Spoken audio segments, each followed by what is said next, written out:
drinking black tea calmly at Hogwarts. This video is purely for entertainment and does not infringe on copyrights or laws. The rights to the novel and image belong to the original author. We do not claim ownership. Don't like waiting and want to listen to this fanfic in full now? Subscribe to our Patreon, where you'll find the best fanfics.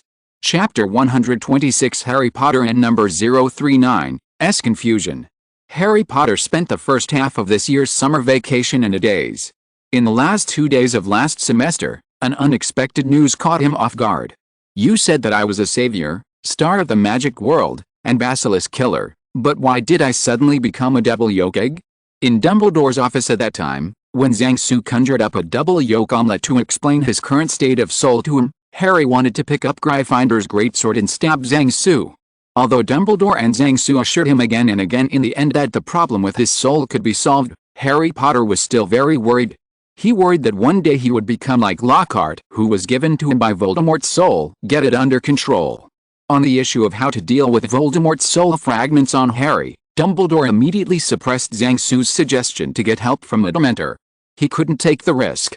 As for Harry's soul giving Voldemort's soul fragments the taste of crunchy chicken, like the soul fragments in Riddle's diary devouring Lockhart's soul, both Zhang Su and Dumbledore are not very optimistic about it.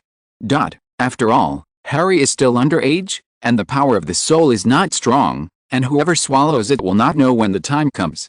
If you accidentally get 2 Voldemorts out, it will be a lot of fun. In the end, Zhang Su and Dumbledore muttered for a long time, and decided to let Harry Potter start learning occlumency to prevent him from being influenced by Voldemort. Depressed Harry, after giving up his quota of exchange visits to China this year to other students, he went home with his uncle, aunt, and cousin. He was in no mood to run around. After returning to number 4 Privet Drive, Harry was attacked again in a daze. At dinner time, a cucumber lay on the plate in front of Harry. The reason why Harry had only cucumbers for dinner was not that the Dursleys had turned into Kappas living in the Blackwater Swamp, but that the eldest son of the Dursleys, Dudley, was overweight. The nurse at Dudley's school told the Dursleys that Dudley was seriously overweight, and that if he didn't lose weight, it would have adverse effects on his body. And so, after the endless tantrums, after the earth-shattering quarrel that nearly knocked the floor of Harry's bedroom over, and after Aunt Petunia shed countless tears, the new Dursley's eating regime was set in motion. To put Dudley in a better mood, Aunt Petunia insisted that the whole family follow the recipe. As Harry started eating the cucumber in front of him, planning to write to his friends immediately tonight for help, Uncle Vernon asked a question that took him by surprise. "Boy, is that broom good?" Harry was stunned as if he had heard someone tell him that Hermione had failed all the exams.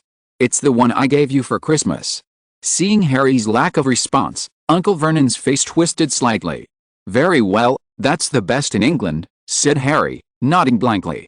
Harry had made a lot of guesses about who had given him the broomstick he had received last Christmas, but he had never had the slightest idea that it was a gift from the Dursleys. After all, the Dursleys had a very bad impression of the magical society. Aunt Petunia has been jealous and envious of her sister's magical talent since she was a child. When she learned that she has no magical talent, this jealousy and envy deepened day by day, combined with Lily's constant use of magic to tease her, and her lack of attention in the family. This made her very disgusted with all things magic. The reason why Uncle Vernon has a bad impression of the magical society is mainly due to Harry's father, followed by Hagrid. Vernon Dursley is one of the tens of millions of ordinary British people. He has a successful career, a harmonious family, and a healthy social circle. He is a standard decent person. As the head of the family, he loves his family very much. Petunia mustered up the courage to tell him that her own sister was a witch. He was shocked, but he assured Petunia that he wouldn't alienate her because of it. When facing the huge Hagrid for the first time, who didn't know whether he was an enemy or a friend at that time, he protected his wife and son behind him, and dared to stop Hagrid from taking Harry away. Vernon Dursley's 3 views are the same as thousands of ordinary people on the earth.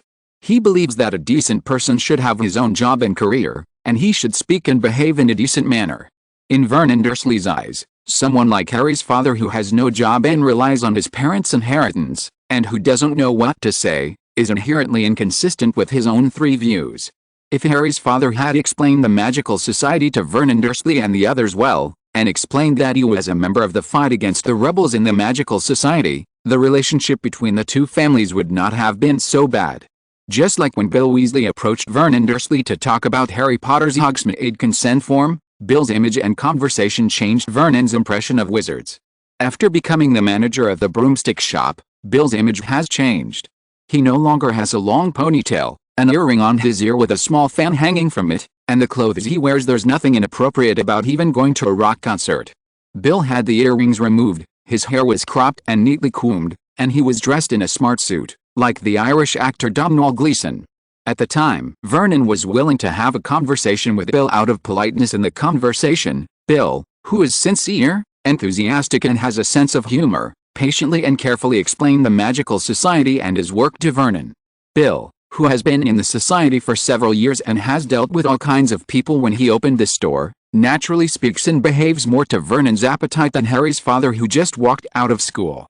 At least Vernon could treat Bill as a decent person after all. A Bill who has a serious job looks more reliable than Harry's father who has no job. Through this long talk, Vernon's hostility towards the magical society has eased, and he believes that there are still normal people among those people.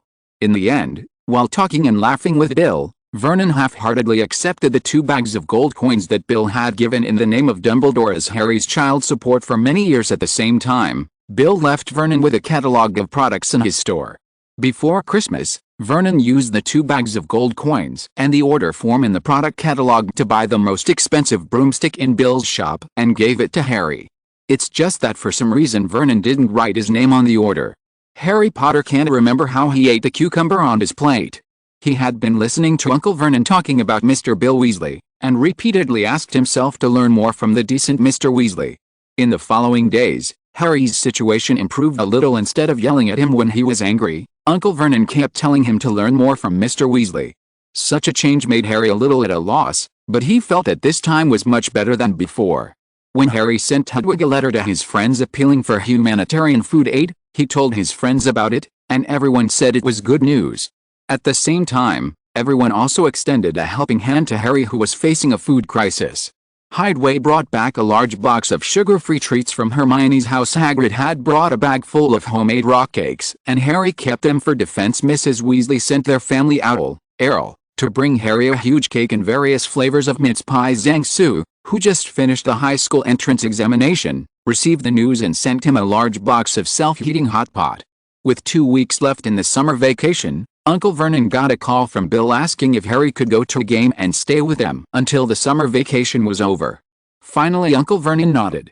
At 3 o'clock in the afternoon the next day, Bill and Mr. Arthur Weasley drove to number 4 Privet Drive on time. Under Bill's mediation, the Dursleys and the Weasleys actually had a barely pleasant afternoon tea time. At 5 o'clock in the afternoon, the 2 Weasleys left Privet Drive with Harry. Chapter 127 Half-Day Tour of the Burrow. The Burrow, just outside the village of Ottery St. Catchpole, is the Weasley family's house. When Zhang Su and Fu Rong saw this magical house for the first time, they were stunned. All relatives in Zhang Su's family were engaged in construction in his previous life, and Zhang Su also has some understanding of construction. Under the influence of his ears and eyes when he analyzed the house architecturally, he concluded that it wasn't scientific, but it was magical. Zhang Su and Fu Rong came to the Burrow with Charlie Weasley in the afternoon. The China Quidditch national team had a holiday after the Quidditch World Cup this year, and Charlie, the head coach, went home. As soon as Zhang Su and Fu Rong entered the Burrow, the short, chubby Mrs. Weasley greeted them. "Welcome to the Burrow, Mr. Chang, Miss Delacour." After hugging Zhang Su and Fu Rong respectively, Mrs. Weasley continued, "Please take a rest first, I will prepare dinner tonight. Hermione will be here in a while, and Arthur and Bill are going to pick up Harry." Zhang Su winked at Fu Rong, Fu Rong smiled at Zhang Su, and walked towards Mrs. Weasley. "I'll help prepare dinner too, Mrs. Weasley." Fleur said, "You can just call me Fleur." "Ah, thank you. You are as good a girl as Clemens," said Mrs. Weasley, leading Fleur into the kitchen. Zhang Su and Charlie sat down at the table, and Charlie poured Zhang Su a cup of tea. "How does the head coach of the Quidditch team work?" Zhang Su asked Charlie. "It's wonderful." Talking about his job, Charlie said with joy, "I didn't even think that this job is so suitable for me. It's much more interesting than managing dragons. The team members are all great. The techniques are very good, and there are many novel ideas. The broom is also very good. I never thought of turning the tail of the broom to improve mobility. It is a pity that we were still a little short in the end and failed to enter the finals. It is a very good result to get number 3 in the World Cup for the first time. The loss to Bulgaria is only due to lack of experience. After all, our team is still very young," Zhang Su said. Director Wu of the Sports Commission also said the same thing, and he decided to continue to hire me as the head coach. I also issued a military order, and the next World Cup must reach the final. Charlie said. I heard that you have irritated the people of the Football Association. Vice Chairman Su once said in a meeting that if he does not make it to the top 32 in the Football World Cup 4 years later, he will take the coaching staff and players to the coal mine to dig coal. Zhang Su said with a smile. Charlie didn't know much about the doorway, and was a little puzzled by Zhang Su's weird smile. At this moment, the twin brothers, Ron and Jenny, brought Hermione to the burrow. Seeing that Zhang Su had arrived, Ron and Hermione were very happy. At this moment, Mrs. Weasley came out of the kitchen to greet Hermione. After exchanging a few pleasantries, Mrs. Weasley went back to the kitchen to continue preparing dinner. At this moment, Zhang Su followed Mrs. Weasley and said to her, "Let me help too, Mrs. Weasley. Ron and the others should have told you that cooking is a great pleasure for me." "Oh, thank you, Zhang," said Mrs. Weasley happily. For the hospitable Weasley family, Zhang Su didn't intend to treat himself as an outsider. Seeing Zhang Su walking towards the kitchen, Hermione and Ron also followed. Zhang Su came to help. The two of them. "I'm also ashamed to go out and play by myself."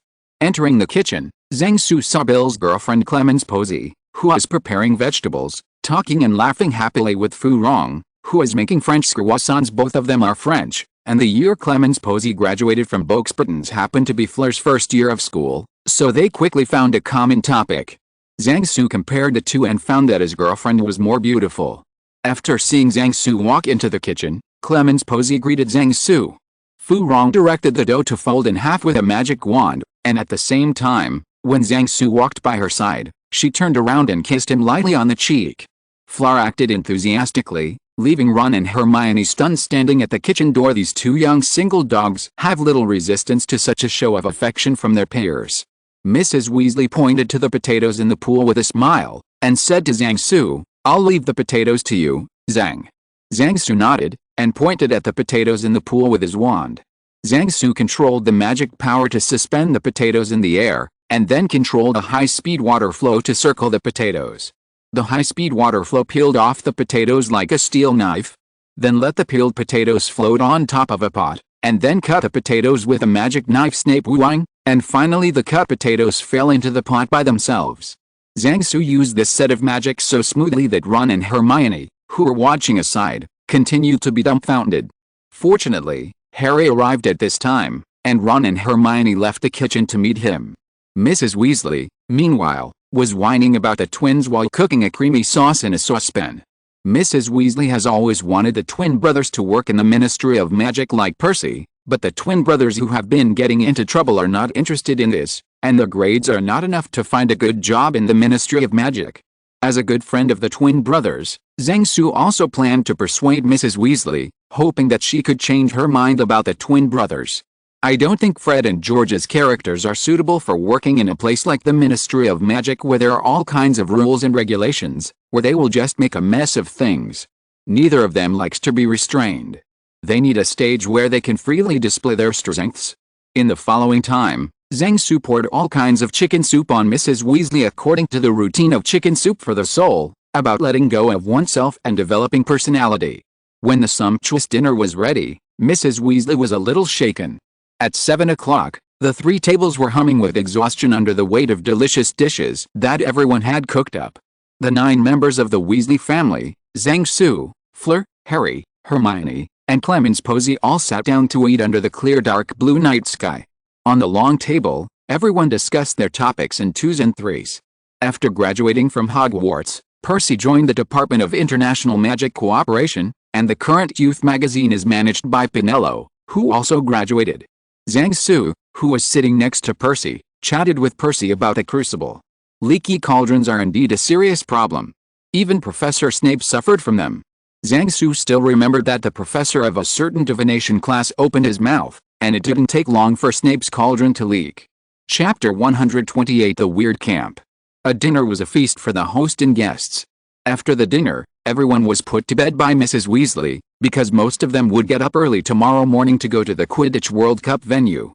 Zhang Su and Fu Rong's tickets were obtained by Fu Rong's father. Zhang Su checked the seat numbers with Mr. Weasley and found that everyone was in the same box. Unlike the Wheeleyes who need to leave tomorrow morning, Zhang Su and Fu Rong have their own portkey, which is placed in Zhang Su's treasure bag, and they will use the portkey to go to the competition at 10 o'clock tonight site.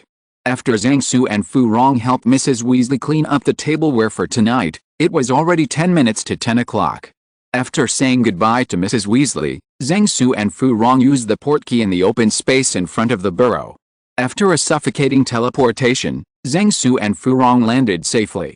The moment after landing, Zhang Su, who stood firm, stretched out his hand to support Furin. At 10 o'clock, from the village of Outerisan Catchpole, two people with strange outfits stood in front of Zhang Su and the others, and they could be seen as staff members of the Ministry of Magic. One of them was wearing a tweed suit over a pair of thigh-high galoshes, another wore a kilt of the kind worn by Scottish Highland men, and a South American cape. If these two were students in Zhang Su's Muggle Studies class, Zhang Su would not hesitate to let them fail. "Good evening, sir," Zhang Su said. At the same time he picked up the battered football that served as a portkey and handed it to the wizard in the pleated skirt. The man threw it into a large box next to him. It was full of used portkeys. If you didn't know it, you might think it was a trash can. "Good evening, sir," the wizard who took the door key said. "Welcome, wizard from China." "Poor Mr. Roberts, I finally got another wizard who can communicate." In the wizard's tone, Zhang Su heard a deep sense of exhaustion and helplessness. Just looking at the clothing styles of these two, Zhang Su has only seen them in Miracle Nuans matching for the sake of scoring points. From this point alone, Zhang Su knew how troublesome it would be to be a Muggle camp administrator. After bidding farewell to the two staff members of the Ministry of Magic, Zhang Su dragged Fu Rong through the uninhabited swamp, where the dense fog with obvious traces of magic made it almost impossible to see anything. The two walked for about 10 minutes, and gradually a door appeared in front of them, and then a small stone house. Behind the stone houses was a massive grotesquely shaped tent, which climbed the gentle slope of a large field that stretched out to dark wood on the horizon. Zhang Su took out the map and looked at it. The camps of wizards from Huaxia were all concentrated next to the forest. Zhang Su and the others had to go through the entire camp to reach them. With the promotion of Quidditch in China in the past 2 years, this sport has won the welcome of many people. As the national team reached the semifinals of the World Cup, many fans also came to the UK to watch the game. Although the national team stopped in the semifinals, the enthusiasm of the fans for the final is still high. Zhang Su and Fu Rong were reviewing the strange tents, while strenuously walking on the misty camp, passing between two rows of long tents. The tents in the camp were eccentric, with chimneys, bell ropes or weather vanes installed everywhere. The most exaggerated are the two tents in the camp. In the center of the camp is a very extravagant tent with a lot of striped silk, which looks like a small palace, with a few live peacocks tied to the entrance. Next to the camp stood another tent that was 5 stories high. The main body was made of black silk with silver patterns. When passing by the door of the black 5-story tent, Zhang Su saw an acquaintance. "Good evening, Professor Lupin, Mr. Black." Zhang Su greeted Lupin in black, who walked out of the tent door. When the two saw Zhang Su, Lupin greeted Zhang Su with a smile, while Black nodded to Zhang Su with a straight face. After Zhang Su introduced Fu Rong to the two of them, Black's face became better when he heard that Fu Rong was Zhang Su's girlfriend. "If you don't mind where your tent is, come and live with us. Harry and the Weasley family will also live here tomorrow," Black said to Zhang Su. Zhang Su shook his head, pointed to a large yurt not far away and said, "Thank you, but there is no need. We have already reserved tents. That neat yurt is the camp of Chinese wizards, and the yurts are all sponsored by a company." At this moment, a Russian chorus burst out from the other side of the yurt community. Although Zhang Su didn't understand Russian, he could understand the meaning of the lyrics just by listening to the melody. Just as pear blossoms are blooming all over the world, the soft veil floating on the river Katyusha stood on the steep bank. The singing is like the bright spring scenery. The only one who can make Katyusha sing murderously is undoubtedly the authentic Mao Xiang. Looking at the confused Zhang Su, Lu Ping explained to him, "It's a match between Russian wizards and your Chinese wizards, and whoever wins will sing to celebrate." Zhang Su, who has a black hair, knows without thinking. Where there are furry bears, there are only one competition items. In the early days of the Great Patriotic War, the Soviet Union lost a large area of land, and the wizards of the Soviet Union were also resisting the attack of the Dark Wizards led by Gellert Grindelwald. Therefore, many of the wizards of the Soviet Union also joined the WTO to help Stalin resist the German invasion. During the Big Brother period of the Soviet Union, the wizards of the two countries also had a honeymoon period, so it is not surprising that the wizards of the two countries can play together. It was only after Khrushchev completely denied Stalin that the wizards who originally cooperated with Stalin gradually cut off contact with the Soviet government. After bidding farewell to Lupin and Black, Zhang Su took Fu Rong to the yurt. Approaching the yurt community, Zhang Su discovered that it was surrounded by a 1-meter-high fence. In the guard room at the gate of the community, Zhang Su saw an acquaintance. "Brother Yi, why are you working as the guard?" Zhang Su greeted. "Everyone went over there to drink with the old men, and everyone else was there to maintain order, so I came to see the door." Yi Lingshang pointed to the other side of the noisy neighborhood, and said to Zhang Su. At this time, there was a chorus of "Unity is strength." Yi Lingshang is a staff member of the embassy in the UK. In the past, he helped Zhang Su record AC Milan games, so he and Zhang Su are very familiar. Yi Lingshang took out a card from a box and handed it to Zhang Su. "This is your yurt room card, number 233. You keep the room card. If you lose it, you will have a deposit of 200 yuan. Yi Lingshang said to Zhang Su. "How's the surrounding situation?" Zhang Su asked Yi Lingshang after receiving the room card. "No problem, it's just that there are a lot of foreigners who come to watch." Yi Lingshang replied. "Just mention it to the leader. It's not a big problem before the game, but I'm afraid something will happen after the game. You know the football hooligans in England. I'm afraid there will be Quidditch hooligans making trouble. Let the Taoist chief arrange the defense force at that time. Pay attention now," Zhang Su said. Yi Lingshang nodded in agreement. After taking the room card, Zhang Su and Fu Rong came to the yurt number 233 assigned to them. The yurt looks small from the outside, but inside it has a layout of 1 bedroom, 1 living room with kitchen and bathroom. This year Gabriel is going to school at Boxbuttons, and the Delicers are going to help her prepare things, and Zhang Su's family couldn't leave and couldn't watch the game, so this time it is the 2-person world of Zhang Su and Fu Rong. After confirming the door, the two decided to go to the drinking scene to watch the fun. If you're listening to this novel on a channel other than Fanfic World, it means they downloaded and uploaded it without effort. We cordially invite you to visit our channel, Mundo Fanfic Novelis. There you'll find the original version of this story, and you can explore many other novels of various genres. We're waiting for you to immerse yourself in a world of incredible novels. Chapter 129. After walking out of his yurt, Zhang Su began to carefully examine the layout of the entire community.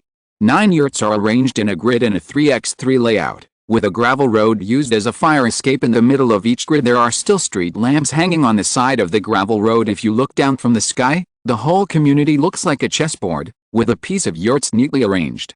Like Zhang Su's number 233 yurt, it is the 3rd yurt in the 3rd row in the 2nd square. Zhang Su and Fu Rong strolled to the other end of the community and found that the place was already full of people. Everyone sat together on the grass in their own small groups, or set up a barbecue pit with skewers of barbecued meat on the charcoal fire, or lit a pile of bonfires, and there were obviously a few pieces of beggar chicken wrapped in the fire. People gathered together to eat and drink, while watching the people who competed for alcohol in a makeshift arena in the center of the crowd. On the other side of the ring was a Russian wizard who was also eating and drinking. Zhang Su didn't see the staff of the British Ministry of Magic around, so he probably gave up the management of the place. Walking to the vicinity of the arena and greeting a few acquaintances, Zhang Su found a flat ground and laid a tarp. Fu Rong took out various snacks and drinks and put them away. Then Zhang Su set up a sweet potato not far away kill.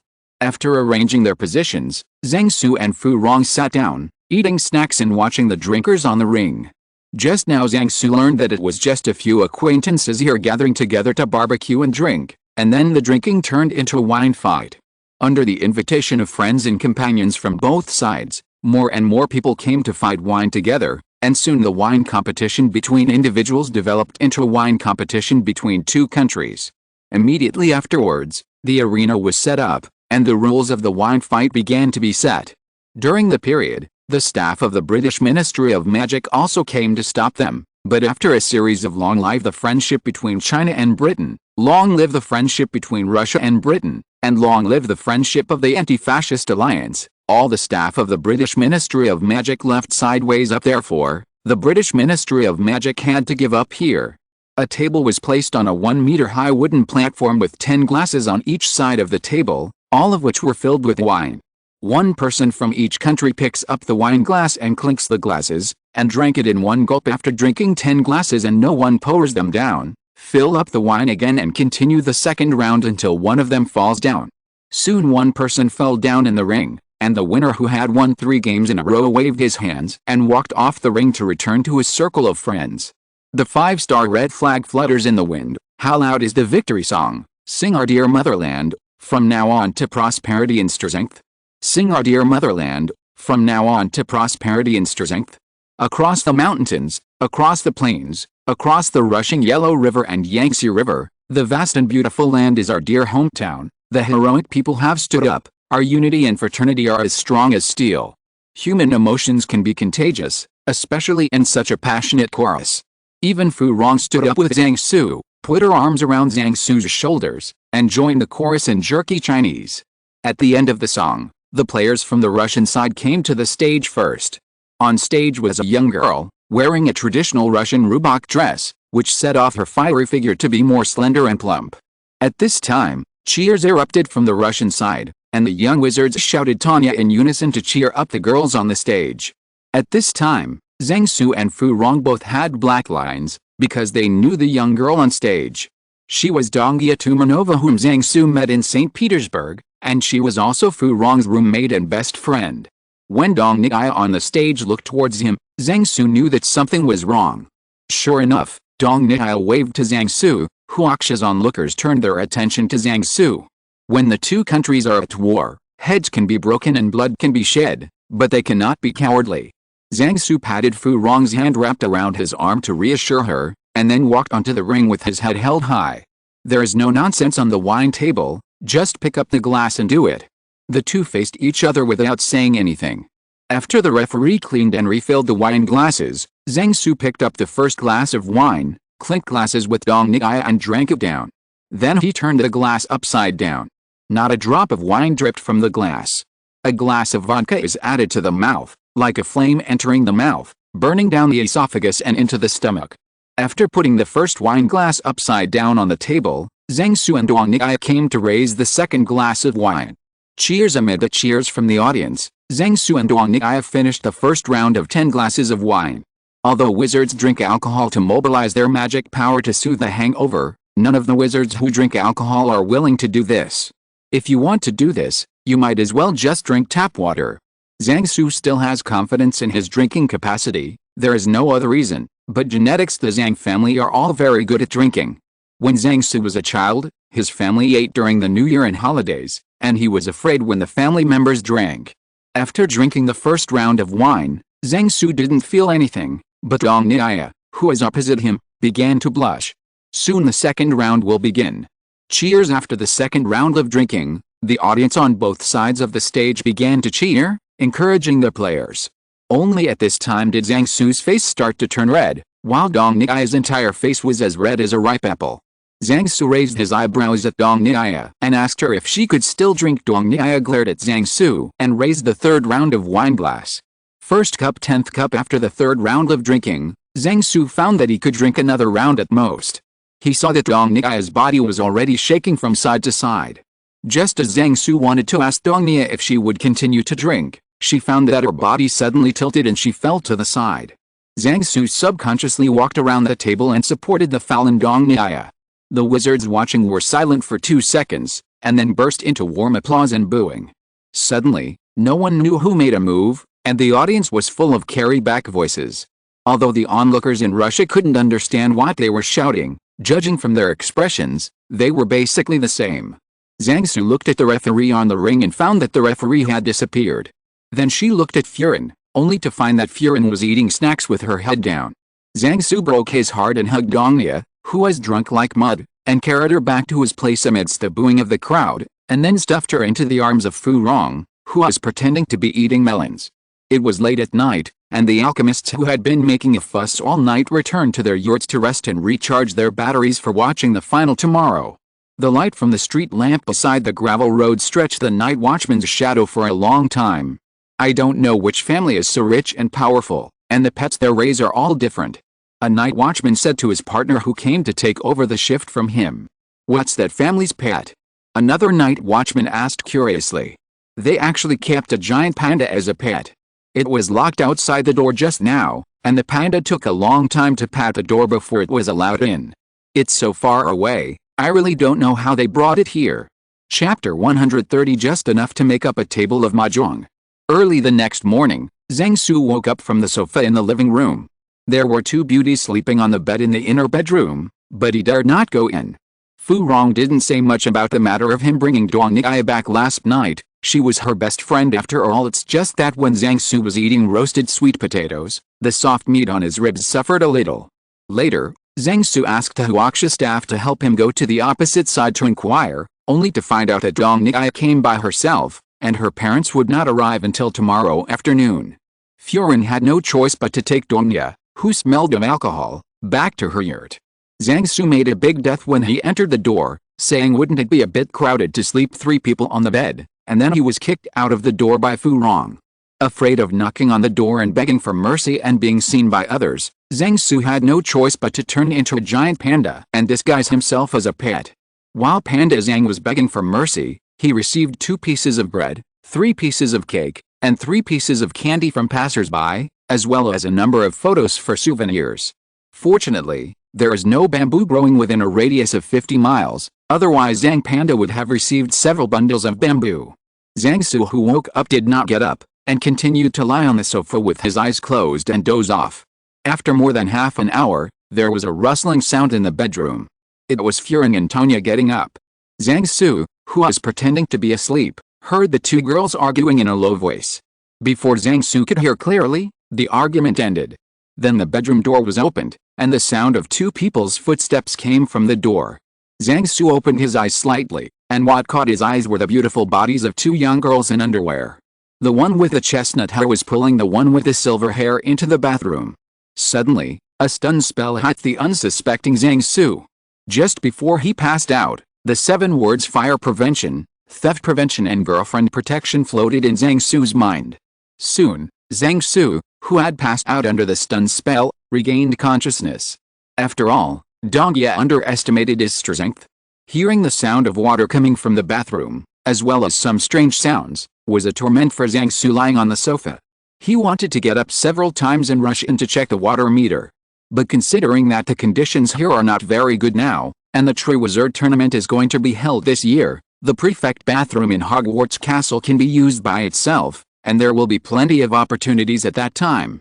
After Furin and Dong Niai finished washing and changing their clothes, Zhang Su was woken up from the coma. Zhang Su simply washed up, changed his clothes, and went out for a stroll with Fu Rong and Dong Niai. As soon as the 3 of them left the door of the yurt, Zhang Su froze. Because at this time, the residents who lived in the yurt opposite them also just opened the door and came out, and met the 3 of them face to face. "Oh, good morning." Zhang Su greeted the neighbor across the door. "Morning. Young people should pay attention to their bodies," Scarlet said to Zhang Su with a funny expression on his face. Zhang Su didn't see that Fu Rong and Dong Niai behind him both blushed, especially Dong Niai. Her face was redder than when she was fighting for wine last night. Both Furin and Dong Niai can understand Chinese. "When did you arrive?" Zhang Su asked. "I arrived last night, just in time to see you fighting in the wine bar and embracing the beauty." Scarlet continued to make a funny face. "Don't make trouble. Dong Niai is my girlfriend, Fu Rong's classmate. I just let Fu Rong take care of her," Zhang Su said with black lines. "This is Professor Helizon Scarlet from Hogwarts." Then Zhang Su introduced each other. "This is my girlfriend, Fleur Delacour from Boxburton School of Witchcraft and Wizardry. This is Fleur's classmate Tonya Tumanova." "Hello, Aunt Scarlet. I often hear Sue mention you," Furin said to see Carrot greeted. "Murderous aura." Zhang Su felt a strong murderous aura in the air. "Call me sister," Scarlet said to Fleur with a smile. "Sister Scarlet." Fu Rong and Tonya, who sensed the situation was not good, shouted in unison. "Have you had breakfast? Why don't you go have breakfast together?" Zhang Su said to Scarlet. In the yurt community, there is a small food street, which provides catering services for fans who are not used to the local food. When Zhang Su saw this place from the map of the community, he was also embarrassing. Zhang Su took Fu Rong, Dong Nigaya and Scarlet to a stall specializing in steamed buns, found a table and sat down. On the water sign of the stall, there are several kinds of Zaya Long Bao, such as fresh meat Zaya Long Bao, crab powder Zaya Long Bao, crab plus Zaya Long Bao, soup filling Zaya Long Bao and so on. Boss, get a basket of each type of steamed bun, and a bowl of soy milk for each person. Zhang Su shouted to the boss. A few minutes later, the boss and the proprietress brought up all kinds of steamed buns. Before leaving, the boss patted Zhang Su on the shoulder and said to Zhang Su with a smile, "Little brother is amazing. I found 3 such beautiful girlfriends in one fell swoop. Today I will give you a, % discount." Next, while enduring the pain in his feet, Zhang Su taught Fu Rong and Dong Niaya how to eat Zaya Long Bao with soup inside. After breakfast, the 4 of them discussed their next move. "I have nothing to do," Scarlet said. "I just need to show my face and let others know that the Scarlet family is back." Zhang Su glanced at her. Scarlet spread his hands and didn't say much. "My parents didn't arrive until after 3 o'clock in the afternoon. Before that, I didn't have anything to do," Tanya said. "I don't have anything to do," Fu Rong said. "I'll follow you whatever you want to do." Zhang Su realized that he didn't have any important things to do next, but he couldn't play mahjong together for a day in the yurt with 4 of them. So Zhang Su decided to wander around the camp. Just like that, Zhang Su, together with Fu Rong, Tanya, and Scarlet, first went to say hello to the Wheel Eyes, and then wandered around the camp to see if they could meet anyone they knew. When Zhang Su and his party came to the tent of the Black family, they happened to meet the trio of Harry who were carrying a kettle and a saucepan to fetch water, as well as Mr. Weasley, Lupin, Black and others. The combination of Zhang Su's group of 4 who almost made up the 5 permanent members of the United Nations was a bit beyond their expectations. After introducing Donghia to everyone, Zhang Su and the others decided to go fetch water with Harry, and they would settle it with Weasley and the others for lunch. During the period, Black invited Scarlet to pick up firewood, but Scarlet In the early morning camp, the campers gradually woke up. Immediately afterwards, the entire camp entered a state of adults yelling and children making noise, and there were all kinds of noises all around. Wizards from various countries can be seen in the camp. Along the way, Zhang Su saw several Hogwarts classmates including Seamus Finnegan and Ernie Macmillan. They also met many of Fleur's and Tanya's classmates at Boxbuttons. Scarlet also met several old classmates from that year. Whenever her classmates talked about children with her, she would drag Zhang Su over as a shield, and Zhang Chu, who came to say hello, was so frightened that he dropped the water bottle in his hand. At the cost of a pack of cumin, Zhang Su asked 3 African wizards who roasted rabbits that there were hares in the nearby woods. Then at Zhang Su's suggestion, everyone decided to go hunting in the woods.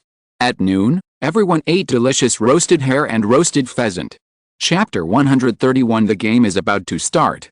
Hey, your daughter is also in Ravenclaw, and her academic performance is still the first in her grade. Not bad.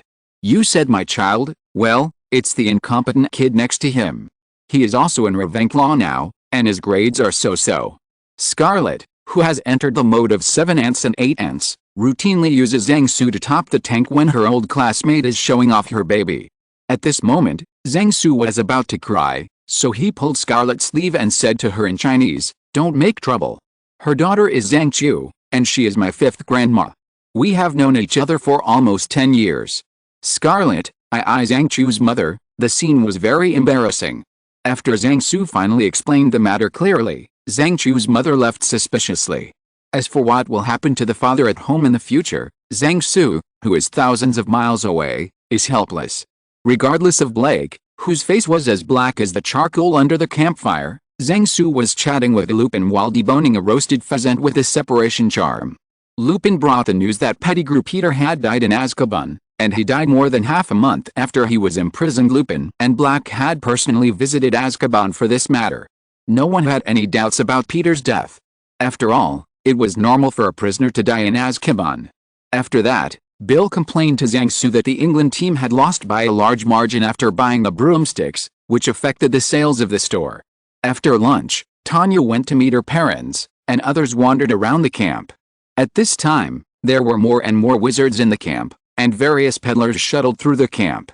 Zhang Su is not interested in team badges, national flags of other countries, or figures of famous athletes. But for panoramic telescopes, everyone is very interested. Then it was Scarlet who launched the middle-aged aunt's profound art to bargain.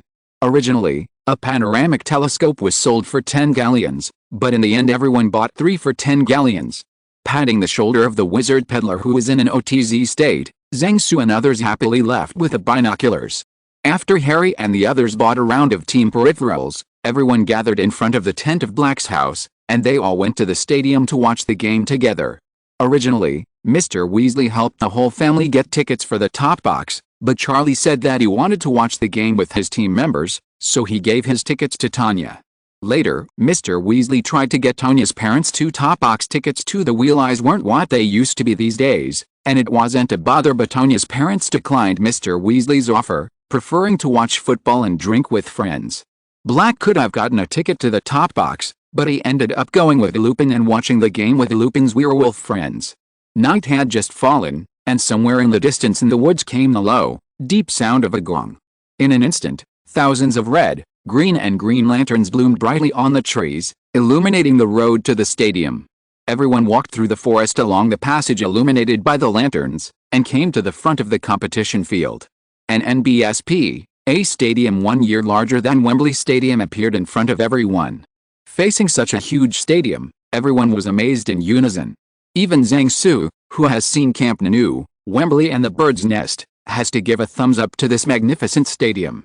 After checking the tickets, everyone followed Mr. Weasley all the way up, and finally everyone came to a box on the top floor. The box is located at the highest point of the stadium. Facing the golden goalposts there were dozens of purple and gilt chairs in the box, arranged in several rows.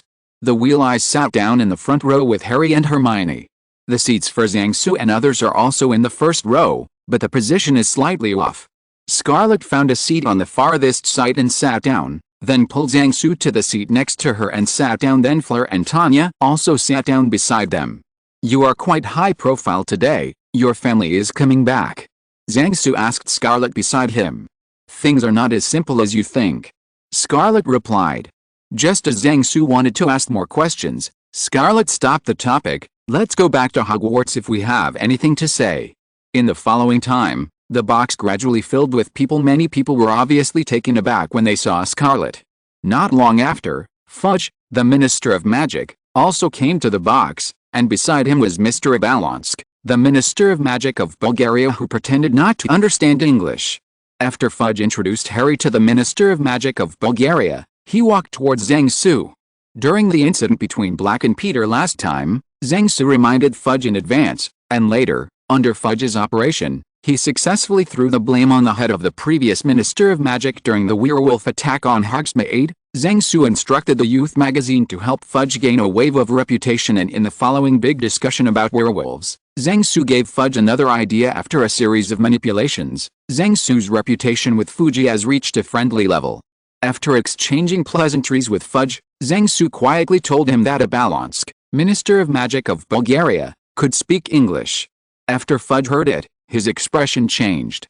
At this moment, Lucius Malfoy came to the box with his wife and son. "Ah, hello, Fudge."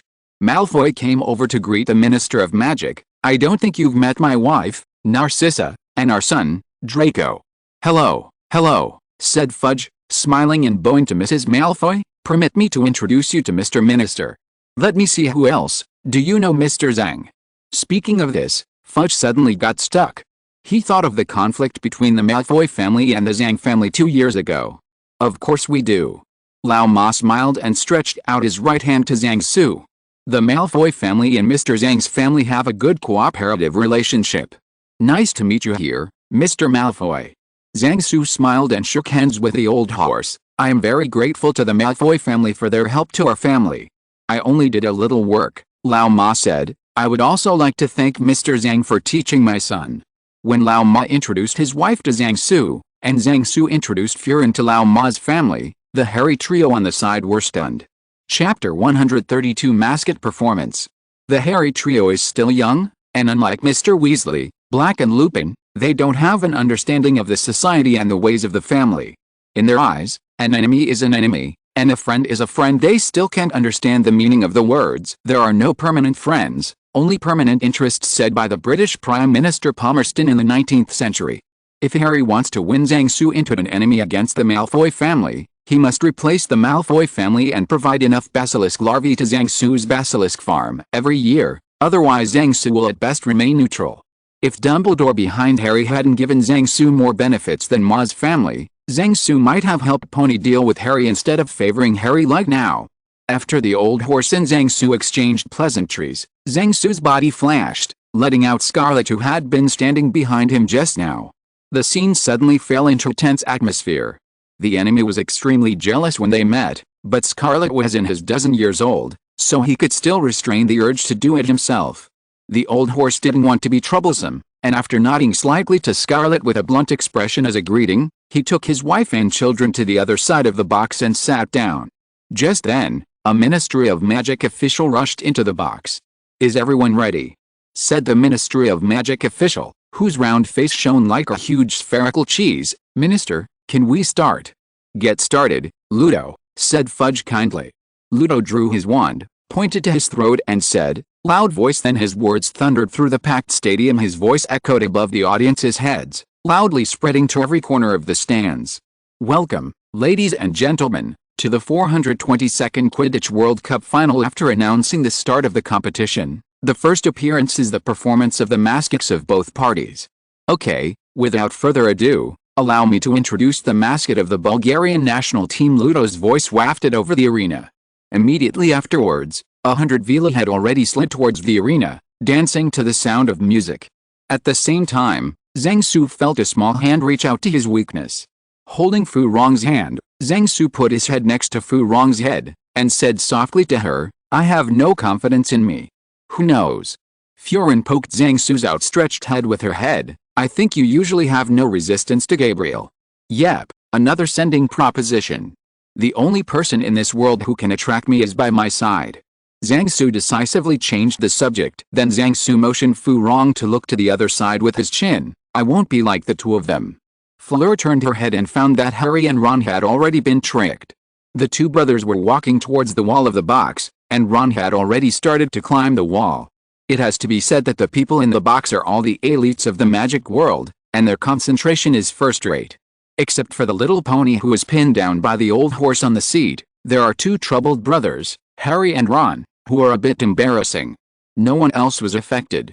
As for Zhang Su's ability to resist Vila's charm, it came from the power of his blood. Just like the Hungzhou Su family who can speak snake language, and the Liu family who is good at using water spells by Daunting Lake, etc., some ancient alchemist families will integrate into other blood vessels. Coupled with the intermarriage between families, it is not surprising that someone will awaken as Sergeant Bristow one day. There are many real people in Strange Tales from Eliaze's studio. After careful calculation, one of Zhang Su's grandmothers for several generations was married from the Su family in Hangzhou. It is not impossible for Zhang Su to light up the skill tree of Parseltongue one day.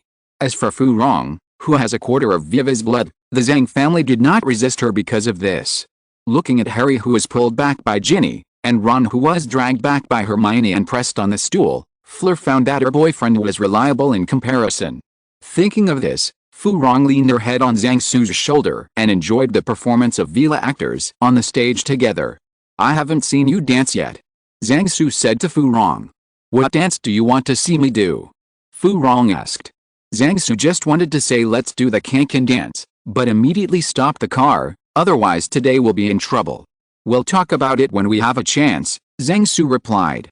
Fu Rong laughed a few times and said nothing more. She knew what Zhang Su meant by having a chance. Well-informed people now know what is going to happen this year. As the Vila dancers on the court became more enthusiastic and unrestrained, the atmosphere on the scene became more and more enthusiastic. But Zhang Su didn't fluctuate in his heart, admiring the performance of the actors just like watching the Spring Festival Gala. When the atmosphere reached its peak, the music stopped abruptly, and the Vila people left the stage one after another. "Oh, what a pity!" Scarlet and Tonya sighed in unison. "What's your pity?" Zhang Su felt that the pity of the two of them was not the end of Vila's dance. "Scarlet, I'm ready. If you act like Potter and Weasley, I'll tie you up and hang you outside the box. Tonya, I'm ready to knock you out when you rush out of the box." Zhang Su, Now, Ludo Bagman's voice rings like a bell. Raise your wand in the air to welcome the mascot of the Irish national team. Then, with a whoosh, something huge, green and gold, flew into the stadium like a giant comet.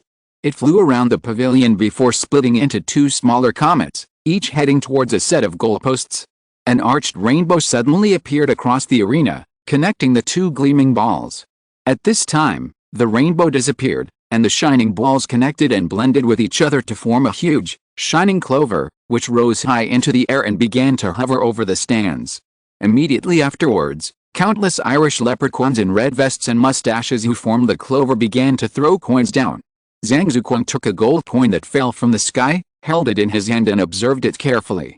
If you don't look carefully, you can't tell the authenticity of these gold coins. Its shape, color, weight and hardness are almost exactly the same as real gold coins. It's just that when Zhang Su heated the gold coin in his hand with magic power, it exploded. With a bang, the gold coin in Zhang Su's hand exploded like a firecracker, turning into a burst of golden smoke. The speechless Zhang Su could only wave his hands to drive away the smoke in front of him.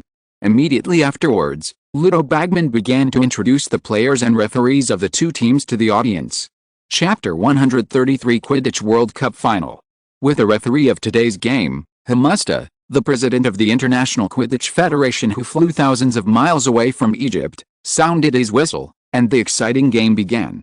The game has entered into a fierce battle from the very beginning, and players from both sides are fighting fiercely for every inch of space.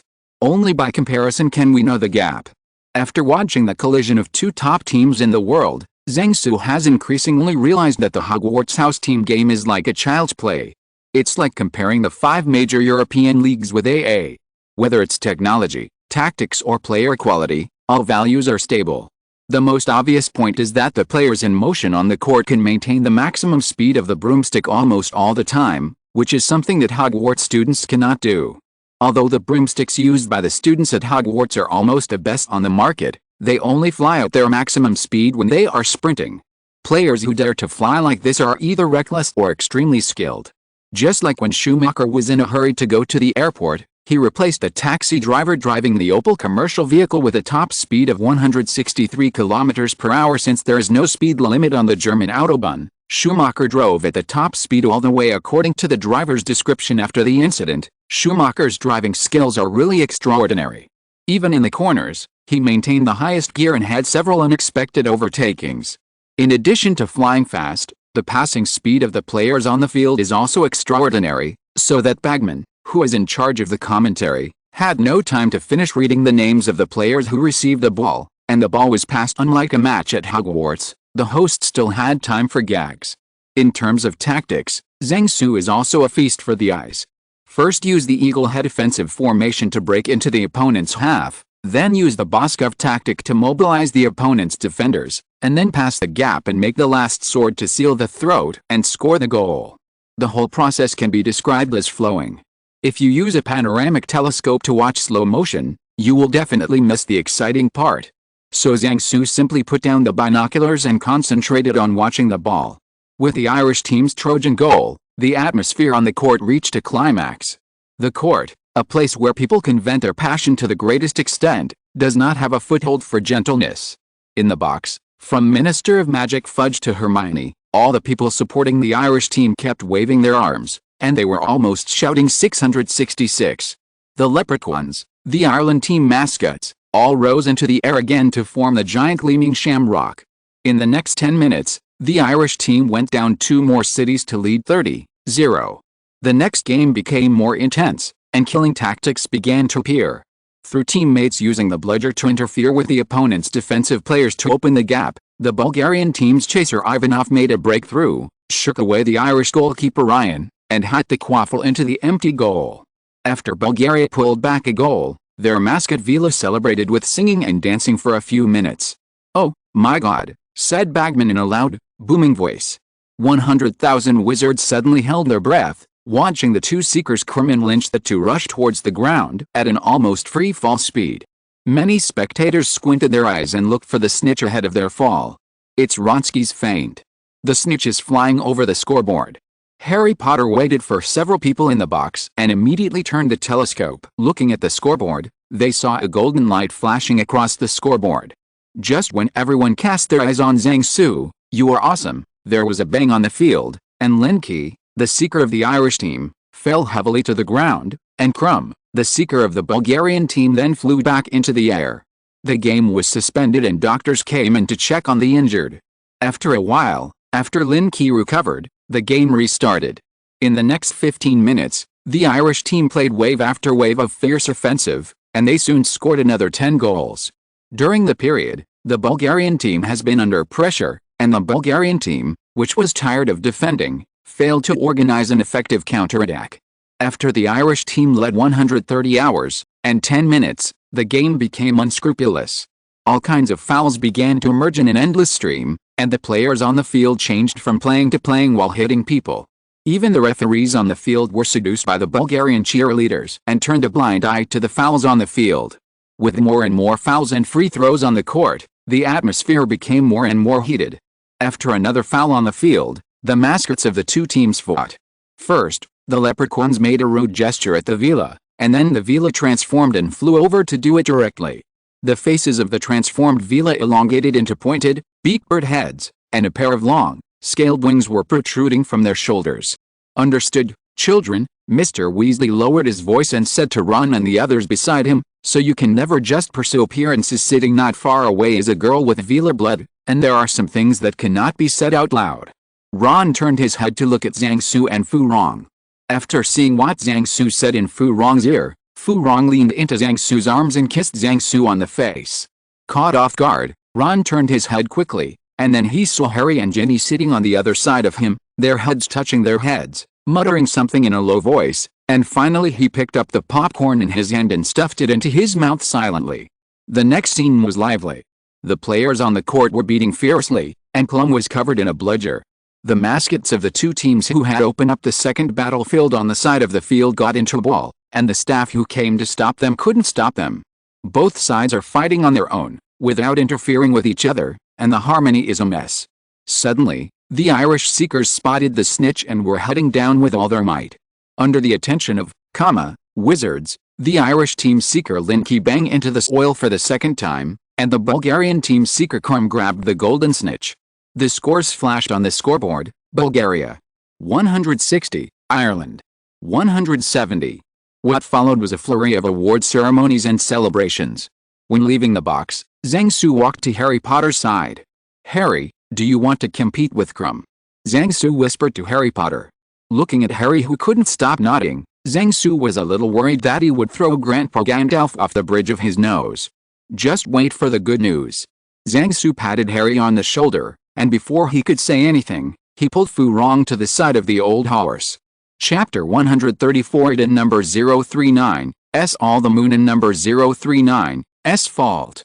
The night is deep, people are not quiet. After the game, there were wizards celebrating their victory everywhere. Zhang Su and his party met Mrs. Maxim, the headmaster of Oxburton School of Magic, and they parted ways after a few pleasantries. The Wheel Eyes went back to Black's tent with Harry and Hermione to rest. Scarlet and Tonya went to fight for wine together. Zhang Su and Fu Rong walked to the grass beside the yurt community and chatted while grilling. Many minors who follow their parents to watch the game were playing around on the grass. Tonight, there was a scuffle in the wine fighting arena. The wizards of the two countries mixed together and kept a vasily, cheers. Many minors who can't drink have been driven here to play by themselves. After all, minors like Zhang Su, who don't have parents with them and can drink on stage, are just an exception. Although it was very late, the young people who were excited by today's game were gathering together, chatting about what happened on the field just now while grilling sweet potatoes and meat skewers. "Did you just tell Potter that a Quidditch match will be arranged at that time?" Fleur asked. Fiorin had already heard from her father about the Triwizard Tournament this year, and Zhang Su was dragged into the preparatory team by Dumbledore before he stayed at home long after finishing his work. "Yes, this is a good opportunity, isn't it?" Zhang Su replied. "I also proposed at the time that if the effect of this competition is good, then during the Easter holiday every year, we will take turns to conduct an inter-school competition among our three schools. A Quidditch match." All three headmasters agree. "Will you play then?" Fu Rong asked again. "Who knows? I'm just a substitute, and I only play when there is a lack of people. But after Wood graduated this year, There are no good goalkeepers in the teams of the 4 colleges. Maybe I will be the goalkeeper. Zhang Su replied. When the time comes, I won't show mercy. Just wait for me to break the goal. Fleur Delacour, the best chaser at Boxburton School of Magic, said. You have already broken my heart, so don't worry about the goal. Zhang Su said.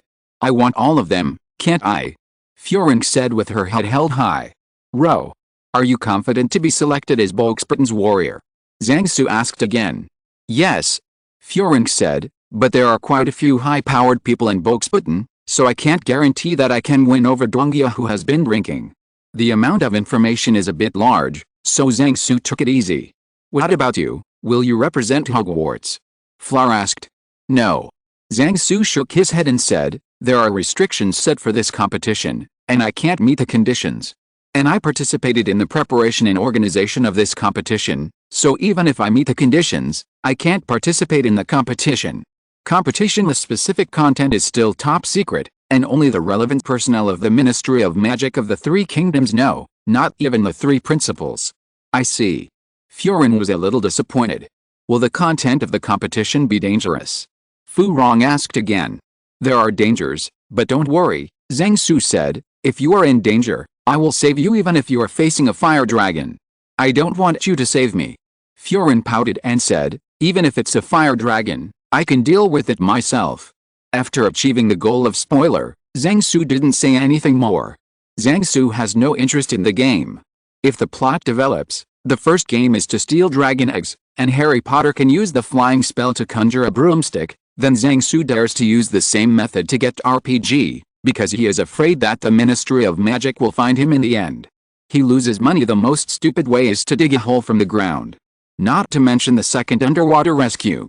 Last summer, Zhang Su, Fu Rong, and Gabriel went diving in the South China Sea, and everyone practiced a lot of underwater kung fu. By the way, the only problem is that I don't know whether it will be Gabriel or Zhang Su who will be tied up underwater waiting for Furin to rescue. If both Zhang Su and Fu Rong participate in the competition, then who should be tied up corresponding to Zhang Su will come out?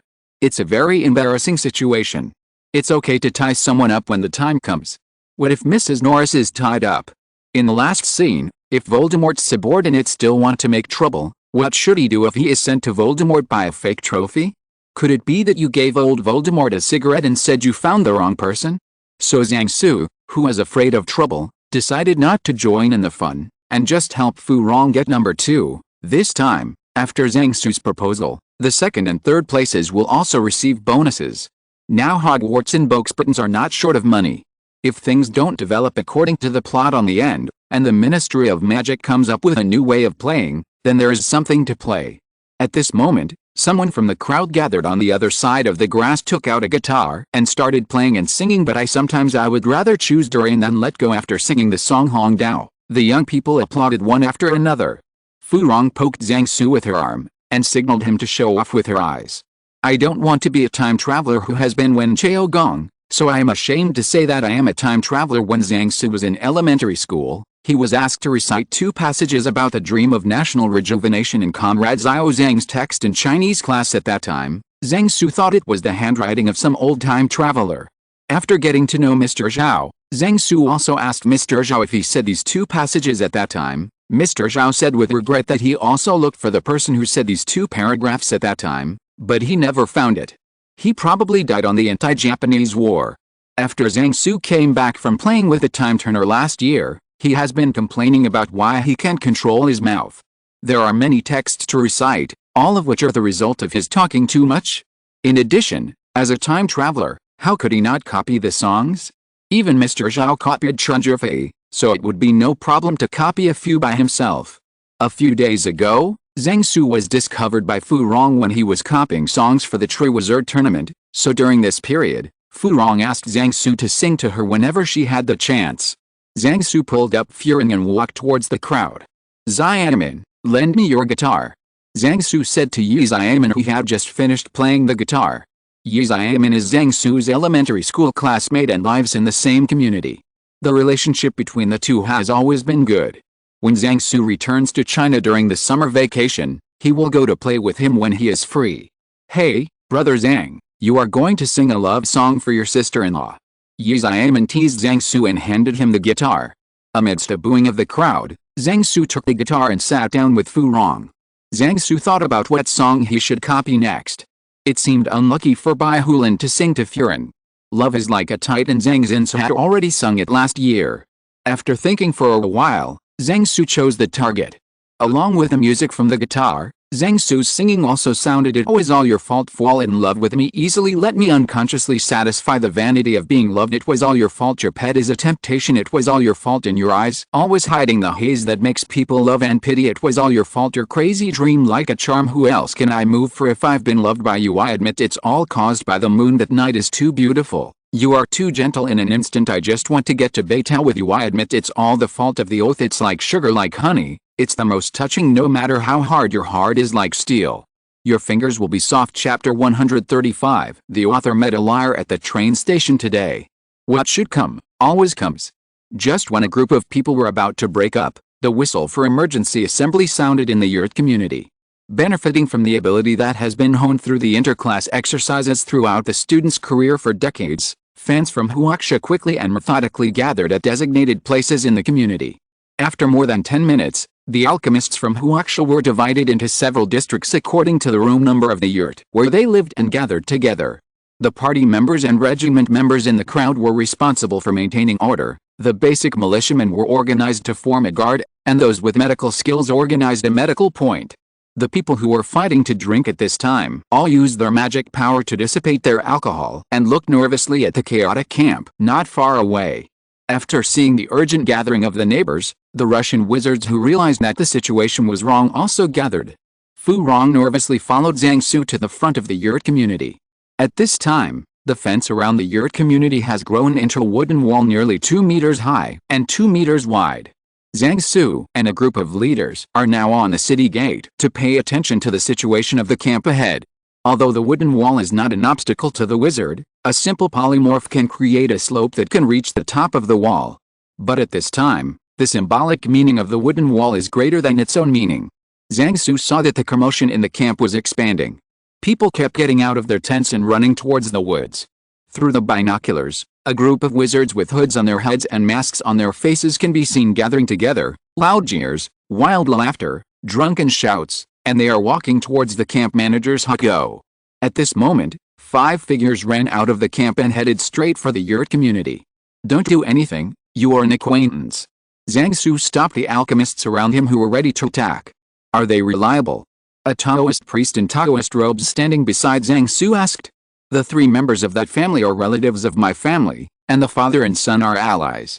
Zhang Su said in a low voice to the lunatic priest beside him, who is responsible for the safety of his camp. They are all reliable people. Then let them come up and ask about the situation over there. The madman said. Zhang Su asked the patron saint to give a message to Zhang Jiu's family and Cedric Diggory and his son, who ran over, telling them to come to the city gate. Soon, all 5 of them came to the upstairs of the city gate. Zhang Jiu's father took Zhang Chu's mother and daughter to seek refuge, while Cedric Diggory's father, Amos Diggory, came to ask for help. I'm sorry, Mr. Diggory, said the madman to Amos Diggory, I cannot allow other wizards to enter our camp. But you can let them take refuge in the clearing behind our camp, and we can ask they help as much as they can. Amos Diggory thought about it, and although he didn't get the most ideal answer, it was better to take refuge in the open space behind the Huaxia camp than to run into the woods, where accidents were most likely to happen in the dark. Amos Diggory was also a decisive person. After nodding, he went to find other officials of the Ministry of Magic. Then Zhang Su said to Zhang Chu and Cedric, go to the open space behind and send a signal to gather everyone from Hogwarts. Contact me if you need anything. You should also send a signal to gather the people of Boxbutton, and let me know if there's anything. Zhang Su turned his head and said to Fu Rong, who was beside him, be careful yourself. After Furin hugged Zhang Su, she left with Zhang Chu and the others. 2 minutes later, the school badges of Hogwarts and Boxbuttons appeared in the air respectively, and many people who had already run into the woods also ran out of the woods, running towards the place where the school badges were raised. The camp became more and more chaotic. The group of hooded wizards hijacked the camp administrator's family, and used magic wands to play with their family of 4 floating in the air like puppets. This group of people gathered more and more, and wherever they passed, tents were constantly being trampled down, and tents were constantly being set on fire. "The situation is not right," said the madman Taoist who had been paying attention to the situation ahead. "They are coming for us." Zhang Su picked up the binoculars and observed the action routes of the troublesome wizards, and found that they had wrecked a large circle in the camp, almost disrupting the entire camp, and then walked straight to his side. "Yangan, go and arrange it. Apparition is prohibited for 100 meters inside and outside our community." The lunatic Taoist priest ordered a staff member beside him. "If they enter within 50 meters of the community, we will start attacking. Then Brother Yu and I will go rescue the hostages first," Zhang Su said to the Taoist priest. After the Taoist leader nodded, Zhang Su and Yerling Shang took out the flying swords and went straight to the sky.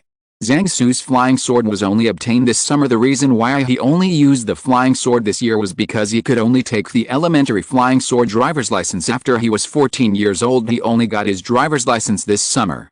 After obtaining the primary flying sword driver's license, you can use the flying sword with a speed of no more than 300 km per hour and a ceiling of no more than, meters. If you want to fly higher and faster flying swords, you have to wait until later. But Zhang Su has a big boss behind him, who can get a super standard flying sword to use in the UK of course. If Zhang Su uses this flying sword in China, he will definitely be fined and deducted points if he is caught by the traffic police. The boss has principles, and he will not help you get ahead if you kill yourself. Zhang Su and Yerling Shang flew into the air, and after each prepared their ropes, they swooped down towards Mr. Roberts' family together. Along with the roaring 5 big fireballs falling into the crowd of wizards, Yerling Shang galloped past with a flying sword on his feet, tied the Roberts couple's waists with magic manipulation ropes, and then flew high into the sky. After Zhang Su cast a big fireball, he flew past Yerling Shang and rescued the 2 children of the Roberts family in the same way. After the wizards who were suddenly attacked reacted, they found that the 4 muggles they had just used for fun had disappeared without a trace. After Zhang Su and Yerling Shang took the rescued Roberts family to the medical point, they rushed back to the city gate. At this time, Zhang Su found an old Russian wizard who had drunkenly in the ring yesterday, reeking of alcohol, standing beside the lunatic Taoist priest, watching the group of wizards making troubles walking towards the community. "Sure enough, they are coming for us," Zhang Su said after walking to the Taoist priest. "Try not to kill them later, it's best to catch them all alive." The highest leader at the scene, Ying Long from the Ministry of Foreign Affairs, said to the lunatic Taoist priest who had been standing aside without saying a word. "Okay then," the lunatic Taoist replied while stuffing a light machine gun back into his treasure bag. Zhang Su saw that the bullets on the belt of the machine gun reflected red light under the light, and it was obvious that the bullets were all magical. Zhang Su also has a lot of such bullets, which are specially used to target wizards. Where there is a spear, there is a shield, and where there is a shield, there is a spear. The spiral upgrade between weapons and armor has never stopped for thousands of years. It doesn't matter if you don't beat him to death, it doesn't matter if you beat him disabled. Up to you. If you're listening to this novel on a channel other than Fanfic World, it means they downloaded and uploaded it without effort. We cordially invite you to visit our channel, Mundo Fanfic Novelis. There you'll find the original version of this story and you can explore many other novels of various genres. We're waiting for you to immerse yourself in a world of incredible novels. Chapter 136. Bazooka is not considered a gun. There is nothing wrong with it. As the wizards who were causing trouble in the distance got closer, the alchemists from China began to enter the fighting position.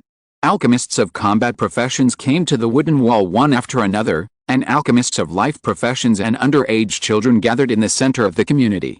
Zhang Su took the time to run to the backspace. "How's the situation here?" Zhang Su found Fu Rong, who was maintaining order with other Boxburton senior students. Many students and their families gathered together, and everyone's mood is not stable now. Furin replied. "The situation has changed now," Zhang Su said with a frown. "Those wizards who are causing trouble are coming here. I'm afraid their target is us. If this is the case, we may not care about your side after the battle. You organize people with combat effectiveness first just in case. Have you contacted Madame Maxime and other professors from Boxburton? They all left after the game, and now they're not here." Fu Rong had realized the seriousness of the problem at this moment, and her face became serious. "Then if there is an accident, you can only save yourself. You should organize your staff first. Later, I will ask the people from Hogwarts to come over and discuss with you about the cooperation between the two parties." Zhang Su said as he took a bag of the iron armor curse amulet to Fu Rong. You distribute these to the organized people. Fu Rong nodded and accepted the amulet, and said, then you should be careful. After giving Furin a few more instructions, Zhang Su came to Hogwarts. Order at Hogwarts was much better than at Boxbuttons. Driven by Zhang Su, Hogwarts students have established an effective student self-government management system. This system overlaps and does not conflict with the school's original Students' Union Chairman-Prefect system. The former is used for emergency response, while the latter is used for daily management. In the past 3 years, Hogwarts has experienced major incidents every year, which not only tempered Hogwarts' emergency handling system, but also allowed the students to develop an extremely powerful nervous system, referred to as nervous enough. Period.